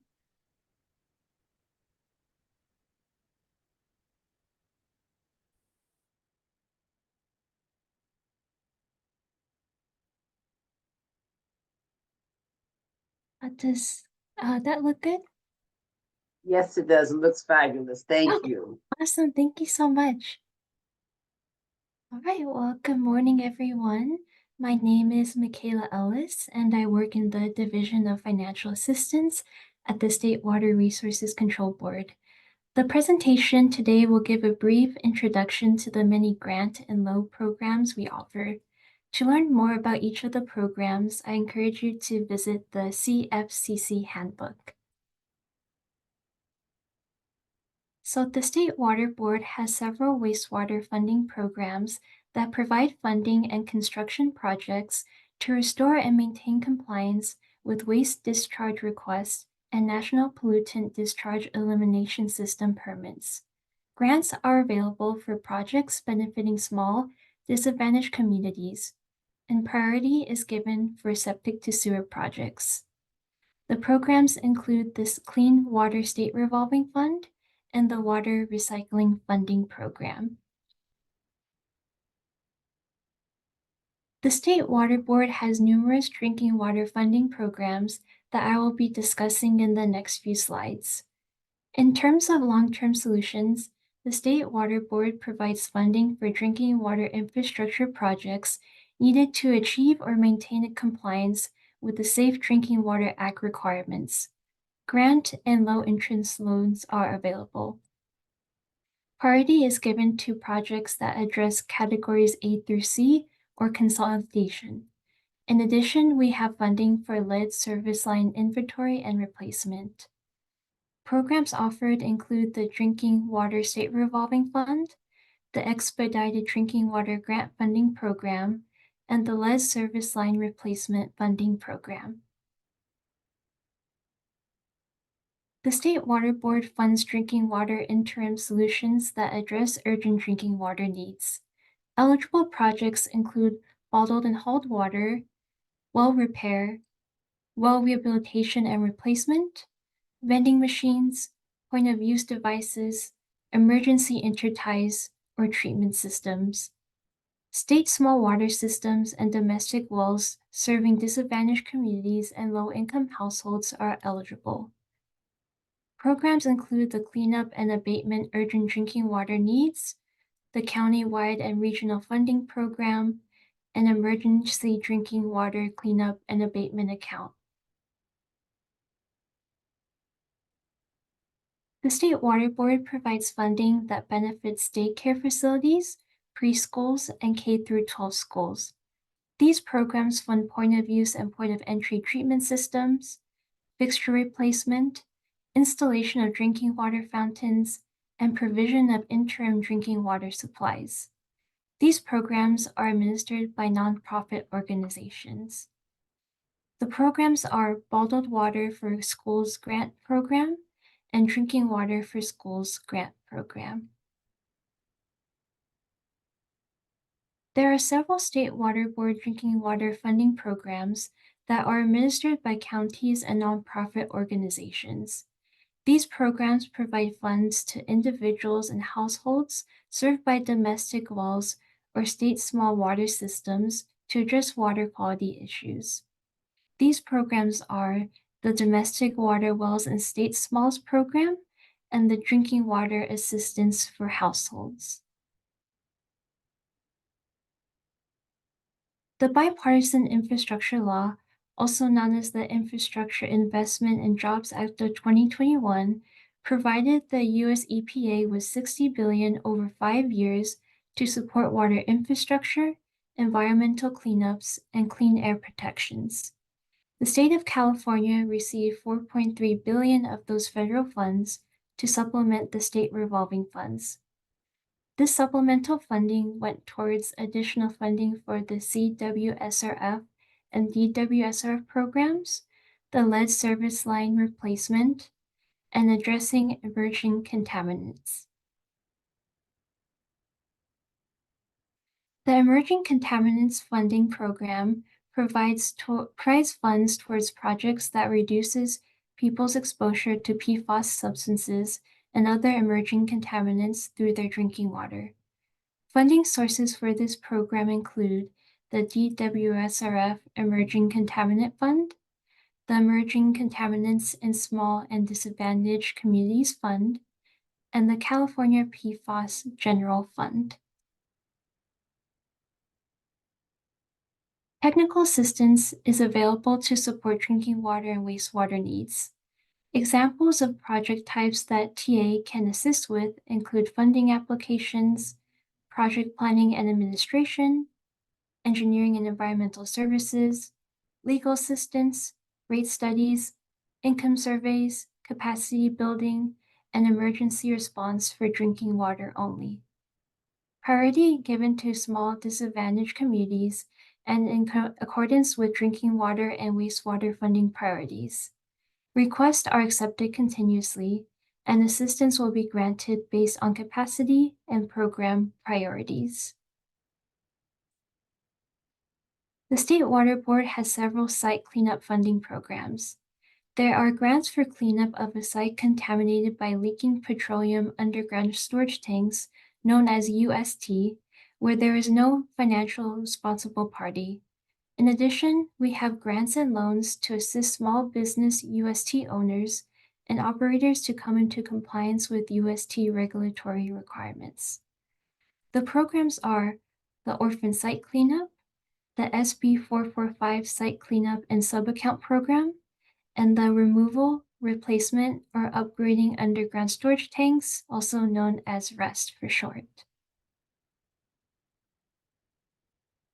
The Non-Point Source Program funds projects to reduce and mitigate the effects of non-point source pollutants, such as sediment, pesticides, and nutrients to waters of the state within priority watersheds.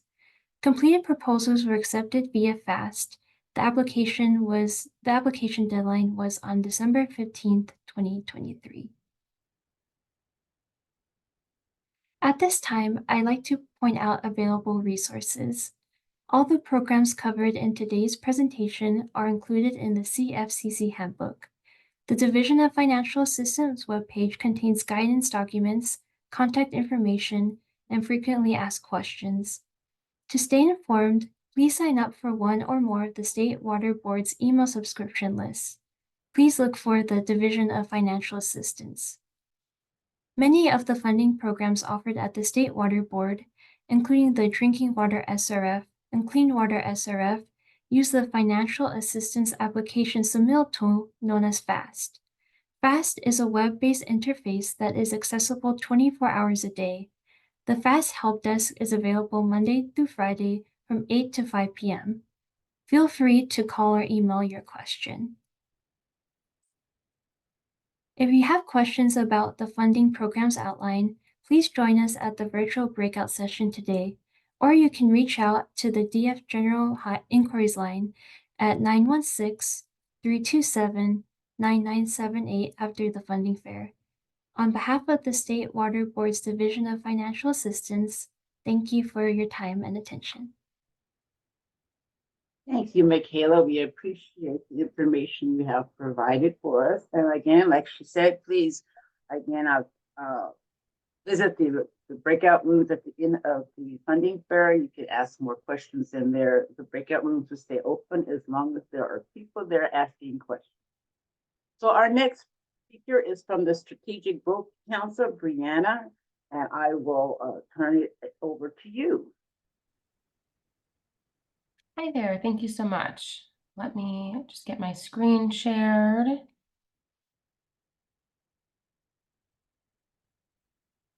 Alrighty, so with that, we will get into it. Hi everyone, my name is Brianne Logasa and I work for the Strategic Growth Council. Today, I will be mostly speaking about one of our grant programs called the Affordable Housing and Sustainable Communities Program. But at the end, I will also give a shout out to all of our other amazing programs at SGC. So to get started on our presentation on AHSC, it is a part of the California Climate Investments, or CCI, which is essentially a greenhouse gas reduction fund that puts all of our cap and trade dollars to work back into the communities to help reduce greenhouse gas emissions, strengthen the economy, improve public health and safety, and help our disadvantaged communities in California. And so for AHSC, we focus on creating green affordable housing, making sure it's near public transit, is zero emission vehicles and transit amenities, and includes active transportation infrastructure and urban greening. So a lot of different components to our program, and I'll go into those in a little more detail. So far, our program has had 7 completed rounds. We're currently on round 8. And just to give you a sense of the impact of the AHSC program, there have been 185 projects that have been funded across California. That's more than $3 billion invested. We've been able to create over 17,000 affordable homes, reducing 5 million metric tons of CO2, and also building over 290 miles of new and improved bikeways. So this is sort of the encapsulation of AHSC. So what exactly do we fund? So the first and foremost, we fund affordable housing developments. So if you're wanting to take on a rental project, that would be coming in as a loan, or a home ownership project would come in as a grant. We also fund housing related infrastructure. So any infrastructure improvements that are required as part of the condition of approval on the affordable housing development, such as like sewage, trash, water lines, all that good stuff. Newly this year, we are also funding factory built housing components. So that's a new one. And then also on-site energy storage, battery arrays, anything like that is all under HRI. Now for our transportation categories, they're broken up into 2 different types of categories. So first, STI, or Sustainable Transportation Infrastructure. That includes the things that make your life easier when you're in movement on public transportation. So when you're on a bus, you know, what makes transit routes faster, bikeways, sidewalks, crosswalks, basically when you're in movement, either doing active transportation or on public transit. These are the items that we will fund that make the experience of a transit user easier.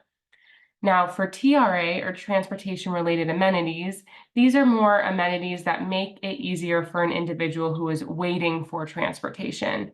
So we're talking about bike parking, bus shelters, urban greening, lighting, things that make the experience of waiting for a bus or waiting for some type of transportation easier, safer. All those items fall under TRA. Now, we also fund various programs that are for the community where the affordable housing development is built. And those can be active transportation programs, transit ridership programs, air pollution reduction programs, legal tenant counseling, resident support. All those items are also funded up for, you can fund them up to 3 years through our program. Now, the way we break up our funding, and just to make sure it's spread equitably around the state, is that we have specific set asides. So we want to make sure 50% for first and foremost of available funds go to affordable housing. So for each applicant, they need to make sure at least 50% of their budget is going to the actual building of affordable housing developments. We also want to make sure that 50% is going to disadvantaged communities. So we use the CalEnviro Screen DAC qualifications for that, and those are not mutually exclusive. And then we also have goals to fund certain types of places. So for the first, we want to make sure that each area, what we call project area types, are funded. And so that would be either what we call TOD, or transportation oriented development. So that's kind of the metropolitan, very urban, lots of maybe transportation infrastructure already there. We're talking about like Oakland, San Francisco, Los Angeles, those types of areas. But we also want to make sure that we're funding more suburban or semi-urban areas. Those would be more like kind of, not too rural, not too metropolitan, kind of in the middle. And then we also have a more rural category. So just making sure, again, that we're equitably spreading that money around. And then we also have a set aside for tribal entities to tap into these dollars. And then we also have a geographic funding target. So we have 8 different, we break up the state into 8 different regions, and we want to make sure that at least one project in each region is funded per round. Now, this is sort of what the quintessential AHSC project would look like, and sort of our goal for this program. We have the affordable housing, we have bikeways of all types, nice sidewalks and pathways. Resident and businesses are supported through anti-displacement means, transit service, all of the above. This is sort of what we're looking for our projects. Now, we don't do this alone at SGC. We rely on a lot of our other state partners. So this program is done in conjunction with the Department of Housing and Community Development, HCD, as well as the California Air Resources Board, CARB. And then we also have some external partners. We have a technical assistance program for AHSC in particular, and I can go into details on that briefly. So AHSC, we put some funds aside to make sure that we have technical assistance available. So folks can apply, fill out a little intake survey just to see where they're at in their preparation for AHSC, and then we partner you with our technical assistance providers to help you kind of build out partnerships, or get the site control, all the things that are needed for AHSC. We do focus for our TA on disadvantaged and low-income communities, tribes, relatively low capacity jurisdictions, and a just general regional and rural representation. Now, quickly just going into AHSC today, as it stands, we are currently in the middle of round 8. Applications were turned in back in March, and we are currently scoring and reviewing projects. We will announce our awards in mid-August. And just as a note, I give this timeline, even though a lot of these dates are out of date now, just to give you a sense that we do keep AHSC on an annual cycle. So the dates you see here are going to look very similar to the dates for our next round, round 9. So we will likely have guidelines published this December. The NOFA will be released next January 2025. Applications will be due in March of 2025, and then we'll award in August of 2025. Because this is such a complicated, large undertaking, this program, we do have that project should have a minimum ask of $10 million. With a maximum ask of $50 million. This is our email and our website. If you have any questions, feel free to refer to those. And with that, I'll go into a couple other of our SGC programs. These programs are all searching for new sources of funding at the moment, but they are all very amazing programs, and I encourage you to look at their websites, reach out to them about future funding opportunities. First, we have the Transformative Climate Communities, which empowers communities most impacted by pollution to kind of draft their own strategies and goals for improving air quality in their communities.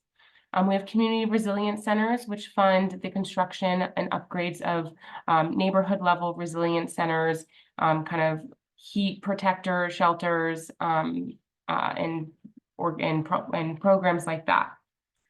Regional Climate Collaboratives funds coalitions of community serving partners to align projects and create new opportunities in investing in technical assistance networks.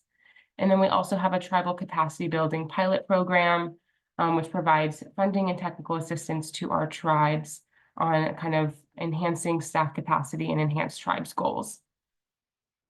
All right, and that is it for me. I will also be in the break rooms afterwards. So thank you so much. And please feel free to refer to these resources or myself if you have any questions. Thank you so much for that. Again, I cannot emphasize how important it is to go into the break rooms where you can ask questions about projects or ask questions about what you just heard. So our next speaker is Barbara Rossner. She's from RCAC. So she's already here, so I can stop talking.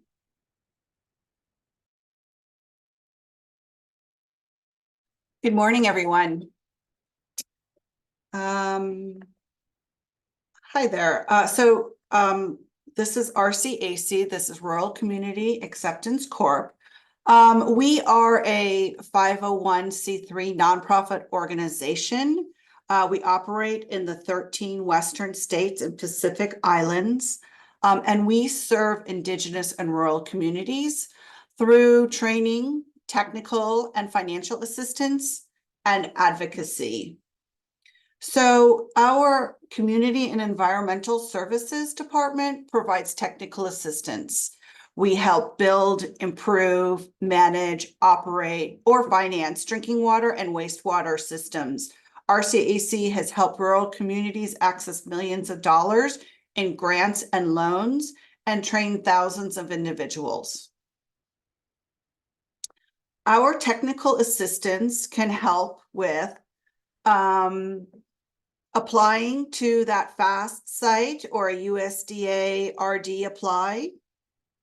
We provide technical analysis which assesses real operating costs and presents alternative rate structures for board consideration. Policy development.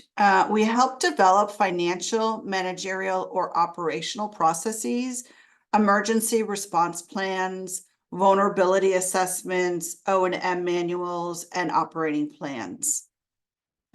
Regional collaboration is a innovative way to help small water and or wastewater systems maintain compliance, improve aging infrastructure, and become financially sustainable over time.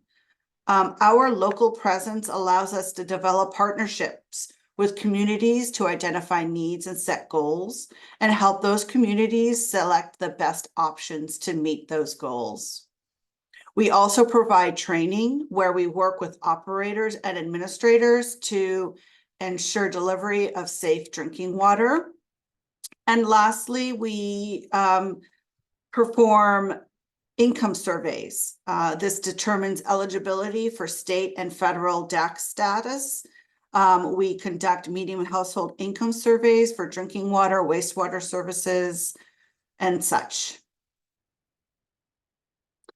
So the other part of RCAC, besides technical assistance, is providing financing. We provide loans. There's no grants provided here. But for the loan fund eligibility, your project needs to be a water, wastewater, and or solid waste project located in a rural community. And we define rural communities with populations under 50,000. And the system must primarily serve a low-income community.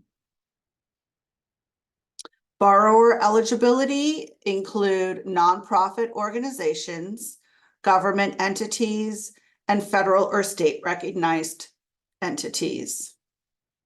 Now I have a few examples here of the types of loans that we provide.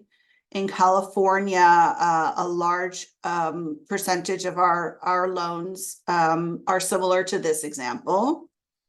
In this example, this public utility district operates an older wastewater treatment plant that is nearing its design capacity. The California State Water Resource Control Board committed a total of $10.6 million in grant funds for improvements to expand and update that treatment plant. In these larger construction projects, the general contractor typically has 30 days payment terms, but it often will take the State Water Board 60 to 90 days to review and provide a reimbursement payment. So in this case, RCAC can provide a bridge loan, otherwise known as a revolving line of credit. And this pays the contractor within their required 30 days while the district awaits the reimbursement from the state. In the second example, I'll cover a slightly different type of loan. This municipal water district needed to expand their existing storage capacity. So the cost of a tank installation and connection was $402,000. RCAC provided a 6-month interest-only period for the district to complete the connection, followed by a 9.5-year repayment process. In a third example, I recently funded a loan to a district for the purchase of a parcel of land. This district anticipated an increase in their community's population, transitioning from a seasonal to year-round residence, and needed to add a well to their system. In this instance, we funded the purchase of the parcel and provided a 12-month drawdown period to drill and connect the well. And this loan is being amortized over 20 years and secured by real estate. Our organization is split up into two categories here, two geographies. I manage the Southern California area and my colleague manages the Northern California. So we're here to answer any questions. We will be in the breakout room if you have any. I look forward to talking about your project. Thank you, Barbara. I appreciate the information that you have covered, especially if you need technical assistance. That's the best place to go to so that you can get that available to you, as mentioned in her presentation. Our next presenter is Stephen Wright. He's with the Infrastructure and Economic Development Bank, also known as iBank. Thank you. Hello, Stephen. All right.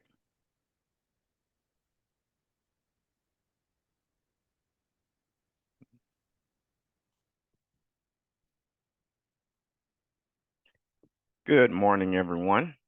My name is Stephen Wright. I'm a staff loan officer at iBank, and I'm going to share with you guys this morning how iBank may be a good fit for your next financing project. I am going to also cut my camera off because I've received an email this morning that they are in our area doing construction work, and I have been glitching a little bit, so I'm gonna go ahead and stop sharing my camera now, so maybe I can make it through the process.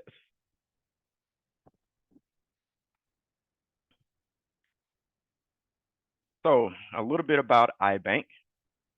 We are a state agency, and we are housed in the Governor's Office of Business and Economic Development, also known as GoBiz. And this summer, we will be celebrating our 30-year anniversary. So if you are signed up to any of our emails on listserv, you'll probably be getting that sometime in the near future. So please come out and celebrate with us. Just want to look at a few quick notes of iBank's current focus areas. We are all about creating and preserving jobs, expanding access, and being inclusive in who and how we serve Californians, and addressing climate change in a meaningful way. Here are iBank's core programs. Due to time constraints, we're only going to focus on the Infrastructure State Revolving Fund Program, ISERF for short, or as we call it, the Direct Loan Program. If you would like to receive information about the other 3 programs, please stop by the breakout room, or you can email us at our address listed in the handbook, the CFCC handbook. So, eligible applicants. Eligible applicants can be any subdivision of the state or local government, including departments, agencies, commissions, cities, counties, and or special districts. We can do JPAs and nonprofits, but under the right circumstances. Here's a couple of projects that we've done so far. We have Watsonville. This was a SB 1383 project. The project consisted of a new landfill that included a green and wood waste processing plant. The project also included a piece of equipment, as you see up on the screen, which is a landfill compactor. The next project is Encinitas. This project includes enhanced crosswalks, raised medians, roundabouts, buffered bike lanes, increased parking options, and drainage improvement and new stormwater infrastructure. And the last project on the very right side is of the Tiburon Fire District. The project includes construction of a new 5,000 square foot, 2-story fire station, and it's replaced their existing fire station, building number 10. Yeah. So what are eligible projects? As you see, there's a list up there on the screen. iBank project means any cost associated with the project, including designing, acquiring, planning, constructing, improving, restoring any project within the state. iBank can't be used for soft costs. For example, iBank funds can't be used just for pay for the design cost only. We have to construct the project as well. So if you just want iBank to pay for like your architect or design costs, we're not allowed to do that. But if it's included in constructing the project, we can do it. iBank can pretty much do all types of projects except for housing, but even with housing, we can do the infrastructure around it. So streets, sidewalks, water, sewer lines, electrical, lights, all that we can do. We just cannot physically construct the house with our funds because we have 2 other state agencies that typically handles that portion of it.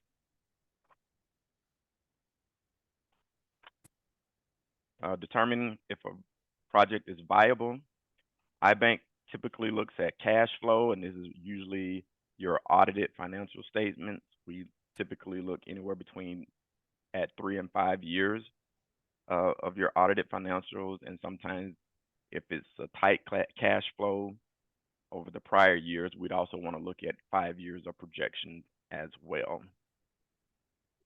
Project use, our loans are usually for tax-exempt purposes, so we just want to make sure that there's no private activity involved. And if there is private activity involved, we may have to do a taxable loan, which we can do those as well. So just because it has private activity doesn't mean you're excluded from not getting a loan from us.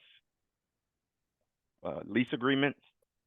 iBank will want to see the lease agreements if you do not own your land where the project is being built, to make sure that there are no clauses that may interfere with the project. We also want to make sure that the land is leased for the duration of the repayment term.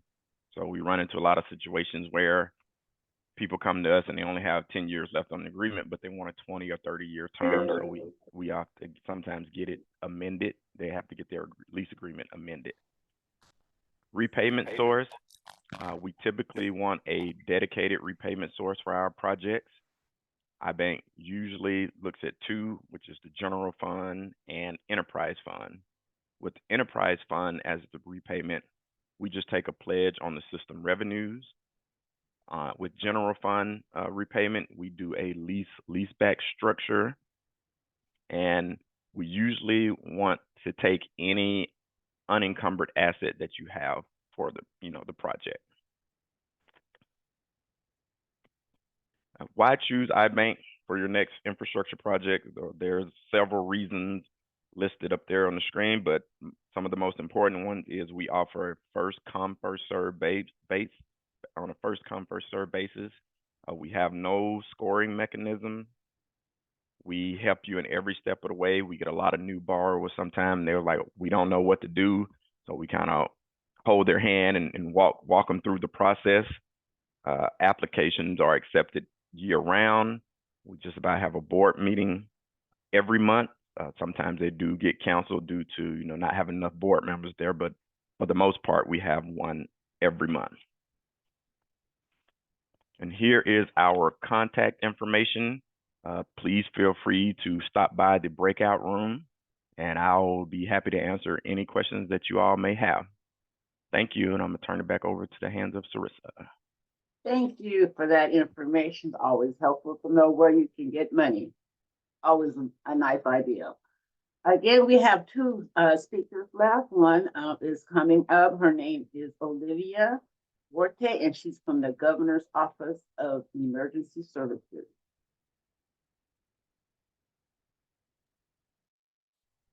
Hello, my name is Olivia Duarte. I'm with the Resilience Branch at Cal OES. I'm going to be presenting for hazard mitigation. Go ahead and start sharing my screen.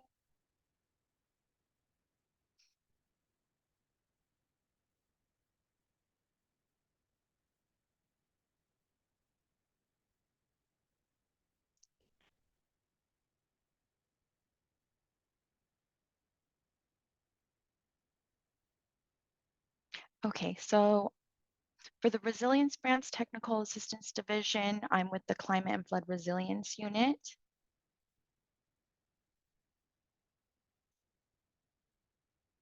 So our mission for the Resilience Branch of the California Governor's Office of Emergency Services, we're dedicated to fostering a resilient California by aligning mitigation planning with grant selection and implementation. Our mission is to empower communities, including those historically underserved, to compete on a national and state levels for funds that enhance the resilience against natural disasters. Through innovative projects and technical assistance, we aim to reduce long-term risks, promote climate adaptation, and fortify infrastructure, fostering a state that thrives in the face of adversity. So, hazard mitigation is funded by FEMA, and it's for eligible activities through the hazard mitigation guidance. So I'll go through a quick overview.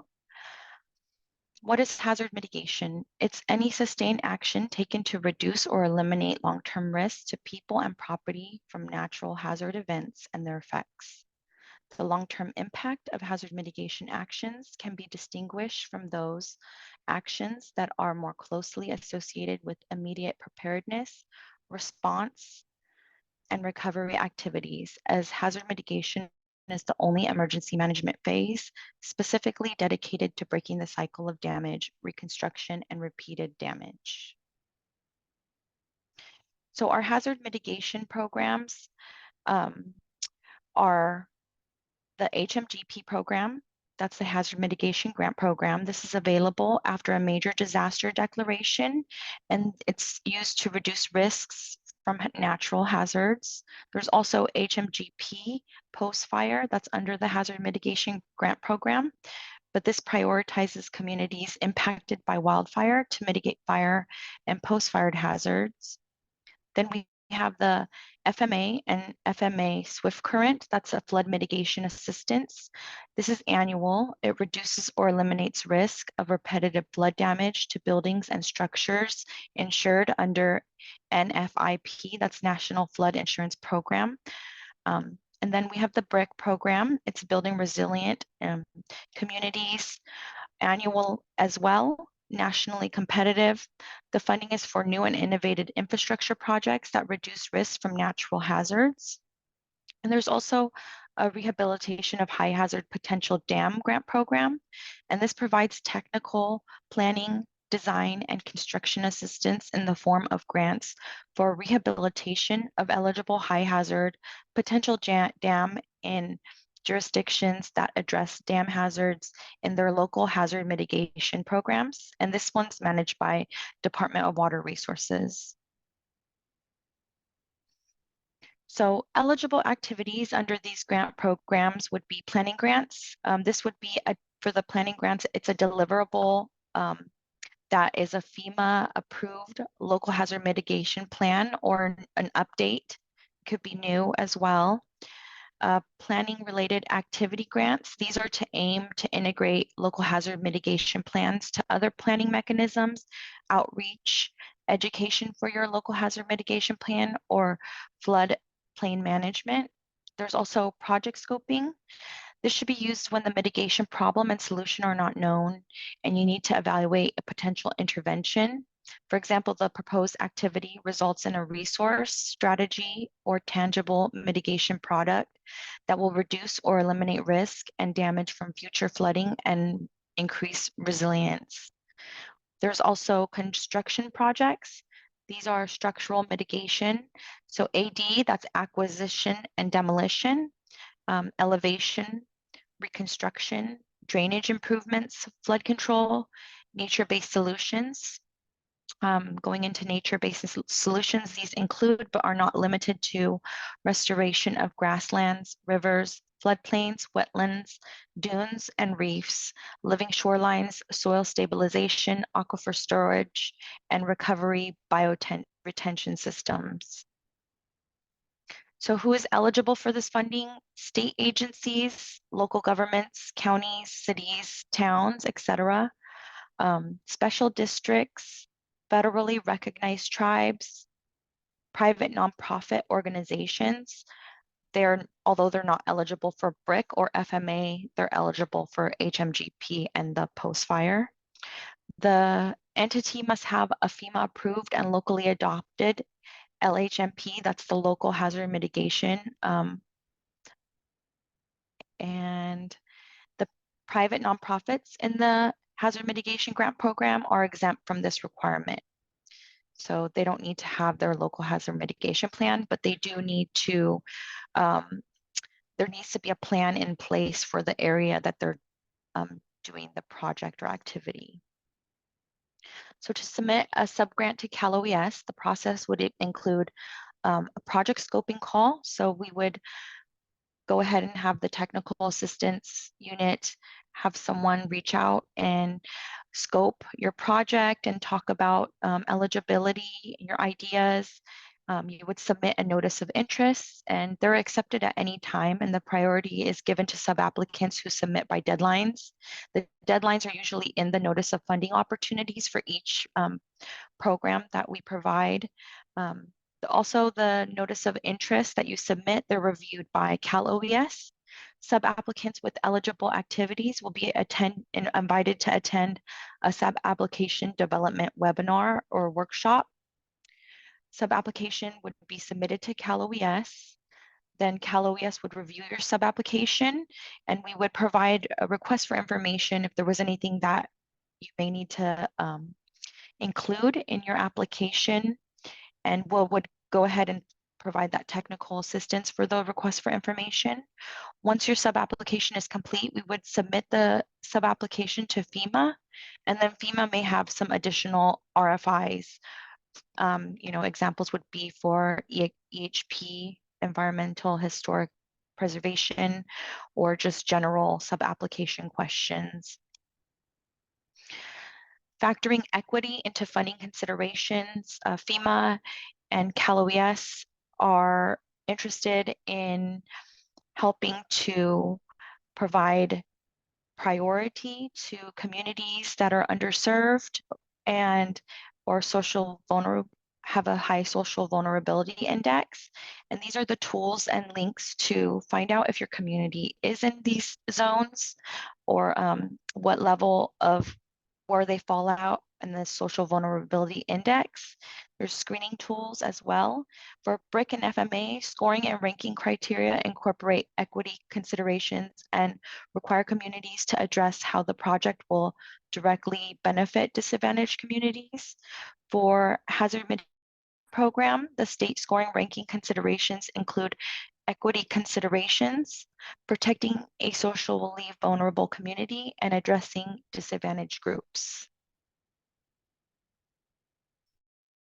So these are some recent hazard mitigation grant program funding opportunities. So there was a disaster declared for 4683, and that was in January of 2023. And then there was also one declared for 4699, and that was in April of 2023. And these were the amounts that were provided for those opportunities. And then there was a 12-month lock-in for each, and with these dates, so you get an idea of the timeline. These are more recent disasters that were declared. One earlier this year with a 30-day estimate, and they locked it in at 9.7 million. 4750 was at 16.1 million. And for this disaster, for 4683 and 4699, the combined solicitation was 137 sub-applications for $501 million. And then for 4750 disaster solicitation, there was a due date of February 2024 for the due date for the notice of interest, and they locked it in at 415 million in 99 notice of interest. So in total project costs for all those 99 notice of interest. And then currently we're doing disaster 4758 for solicitation, and those are due on the 31st of this month. And we did have a recent disaster declared, which the funding has not been locked in yet, and that's DR 4769. So the flow for technical assistance process would be, we would help identify the problem. So your jurisdiction would look into what hazard they would want to mitigate and what project they would want to try to apply funding for. And you look at a statement, history of hazards, what is the hazard and risk? How long has it been occurring? What are the damages and loss of function of service? You would note your quantitative and qualitative losses, future conditions like sea level rise, climate impacts, demographic changes, and how climate change is worsening the problem. Then we would help you find potential projects and solutions based on your ideas and data on your hazard.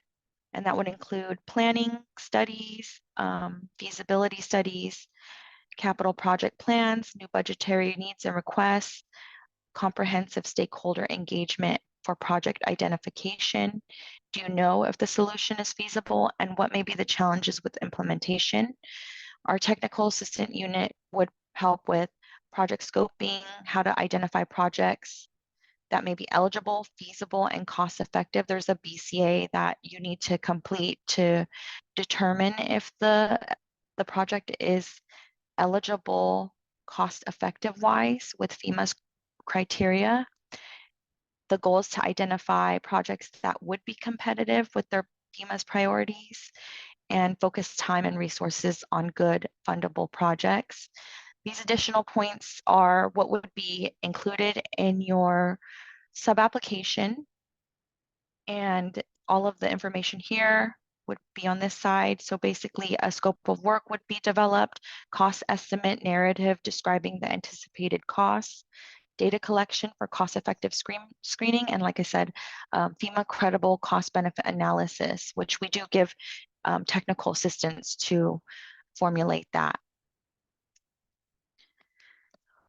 So our technical branch, or our Resilient Branch Technical Assistance Division was established to provide enhanced technical assistance to all eligible sub-applicants in the pursuit of funding for hazard mitigation and resiliency projects.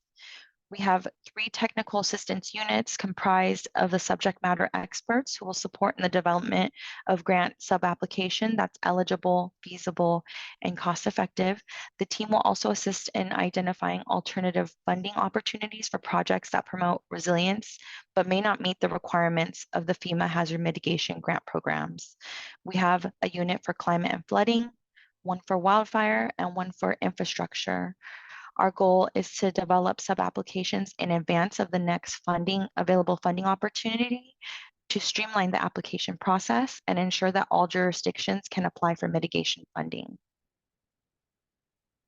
Here is our general inquiry box. It's hma@caloes.ca.gov. And then for grant information and timelines, you can go ahead and go onto our website. And then you can scan this QR code for hazard mitigation program updates and notification. And that's where we send webinar invites and information on funding opportunities. And that is the end of my presentation. Thank you so much. Thank you for that information. It's very helpful, as I say, with everybody's presentation, but I mean it. Everyone's presentation is very helpful and great to have. Our last speaker is Gabriel Edwards, who's with the Department of Water Resources. Hey all, can I get a quick check on audio? Y'all can hear me? Yes, Good? we hear you. Perfect, thank you. All right, hello everyone. Last presentation today. This one will be pretty quick. We're a little limited on funding right now at the Department of Water Resources, but as Sarasa said, my name is Gabriel Edwards. I'm a senior environmental scientist at the Department of Water Resources. And today I'm just going to give a brief overview of our current and our upcoming funding programs. So before I get into some specifics, I just want to quickly touch on DWR funding eligibility. Generally, our grant applicants must be tribal governments, nonprofits, or public or local agencies. And then here's a few examples to expand on that last one. So, you got state agencies, cities, counties, mutual water companies, et cetera. I want to note that usually we do not have funding for private landowners or individuals. Some of our programs do, but just generally that's the case. If you're interested in a funding program, I highly recommend checking the program guidelines to see if you are eligible, or you can always contact the program directly to confirm eligibility requirements. The best resource for applying to DWR funding programs is our grants and loans website, which looks like this on the right. This lists our active funding programs, and it has links to funding resources, such as the specific DWR funding program websites and the California Grants Portal, which Shivani went over earlier. Both the California Grants Portal and the funding program websites have application submittal, eligibility, and contact information. And again, you can always contact a funding program directly to learn more about how to apply. This is a list of our current and upcoming funding programs that I'll be covering today. As I mentioned, we're a bit limited right now. First up is the Riverine Stewardship Program. So this program supports fish passage and ecological improvements for streams. There's 6.48 million available, and applications are accepted until all of these funds have been expended. Eligible applicants include tribes, local public agencies, and certified nonprofits. And this program has a limited geographic scope. So it's limited to counties within the Association of Bay Area Governments, which you can see on the map here. It's that cross-hatched area in the black. Projects for this program must support habitat restoration and green infrastructure designs and solutions that improve water quality and supply. And projects must be consistent with Water Code Section 79205.6. Some example projects, you've got habitat restoration and improvement efforts like gravel injection. You've also got fish passage solutions that remove barriers to fish migration or just otherwise improve fish passage. And then improvements to water conveyance within riverine habitats. And for all these programs, in the bottom right of these slides is a QR code. If you want to scan that with your phone, it'll take you directly to the program website. A couple upcoming programs. We've got the Dam Safety and Climate Resilience Local Assistance Program next. So this program provides funding for repairs, rehabilitation, enhancements, and other dam safety projects at existing state jurisdictional dams and associated facilities. Dams and facilities must have been in service prior to January 1st, 2023, so last year. And some example projects for this include like new spillway and spillway repair projects, dam seismic retrofit projects, and projects to remove sediment from like wildfires or from extraordinary storm events. There's 47.5 million available. This program is going to open this June, and it's going to close this July. And it's eligible to entities that own a state jurisdictional dam and associated facilities. And we've got a list of example applicants here, businesses and individuals, nonprofits, public agencies, and other legal entities. And then finally, we've got the upcoming water desalination grant program. This program funds the planning, design, and construction of projects to desalinate naturally occurring brackish and ocean water for potable water supply. So the focus of this program is on the development of potable water for municipal uses. There's $1 million available with a 50-50 cost share requirement. This program opens on September 18th and it closes on September 19th of this year. It closes at 5 p.m. on September 19th. And eligible applicants include public agencies, nonprofit orgs, tribes, investor-owned utilities, and mutual water companies. So our funding programs, they're subject to change. They change all the time. So please either check the California Grants Portal or the DWR Grants and Loans page that I showed earlier for up-to-date funding information from DWR. And for the California Grants Portal, you can always filter it for DWR funding opportunities. That gives you a list of DWR grants, including the ones we talked about today. So as an example, if you go there today, you'll see the Riverine Stewardship Program because that's our only active program at the moment. I do want to mention one other program that I haven't talked about today. It wasn't in the slides. If you have a small community facing drought-related impacts, please reach out to our Small Community Drought Relief Program. Their email is smallcommunitydrought@water.ca.gov to see if they may be able to assist you. Feel free to join the DWR breakout room later to ask me more about the situation. It's not technically open right now, but if you have a small community facing drought-related impacts, please reach out to them. And then we have lots of additional resources and information on our website. And there are links to those resources in the DWR slides that are going to be on the CFCC website. Presentations from today will be uploaded to that website soon. If you have questions about DWR funding, please email funding@water.ca.gov, or feel free to reach out to me directly or to Leslie Pierce. We'd be happy to help answer any questions, point you in the right direction. So yeah, that's the end of my presentation. Really look forward to talking with some of you all in the breakout rooms at the end of this funding fair coming up. So thank you very much. Thank you for that. Yes, I wanted to bring out that the presentations that are currently on the website are from our last funding fair, and the presentations that you heard today, as Gabriel mentioned, that they will be uploaded to the CFCC website in the next couple of days so that you can access that information. The presentation from today on the website is also other agencies who did not present today, but their presentation is there. So if you wanted to go through it to see if any of it's apropos for your community, that would be great. So that is, and the recording of today's funding fair would be there also if you want to go back and re-listen to it or fast forward to a particular presentation that you want to get more information about. So before we're going to open up the breakout rooms so that you can go and further ask your questions. But before we do, we would really appreciate it if you guys would take the online survey of how our funding fair went with you guys today. The link to that online survey is going to be in the chat. And like I said, we would really appreciate you giving us some feedback about what you heard today, what you'd like to hear in the future, just anything like that. So right now, the link is in the chat. If you go and you hit it, you can always return to the meeting because I think it opens up in a new browser, and then you can just come right back.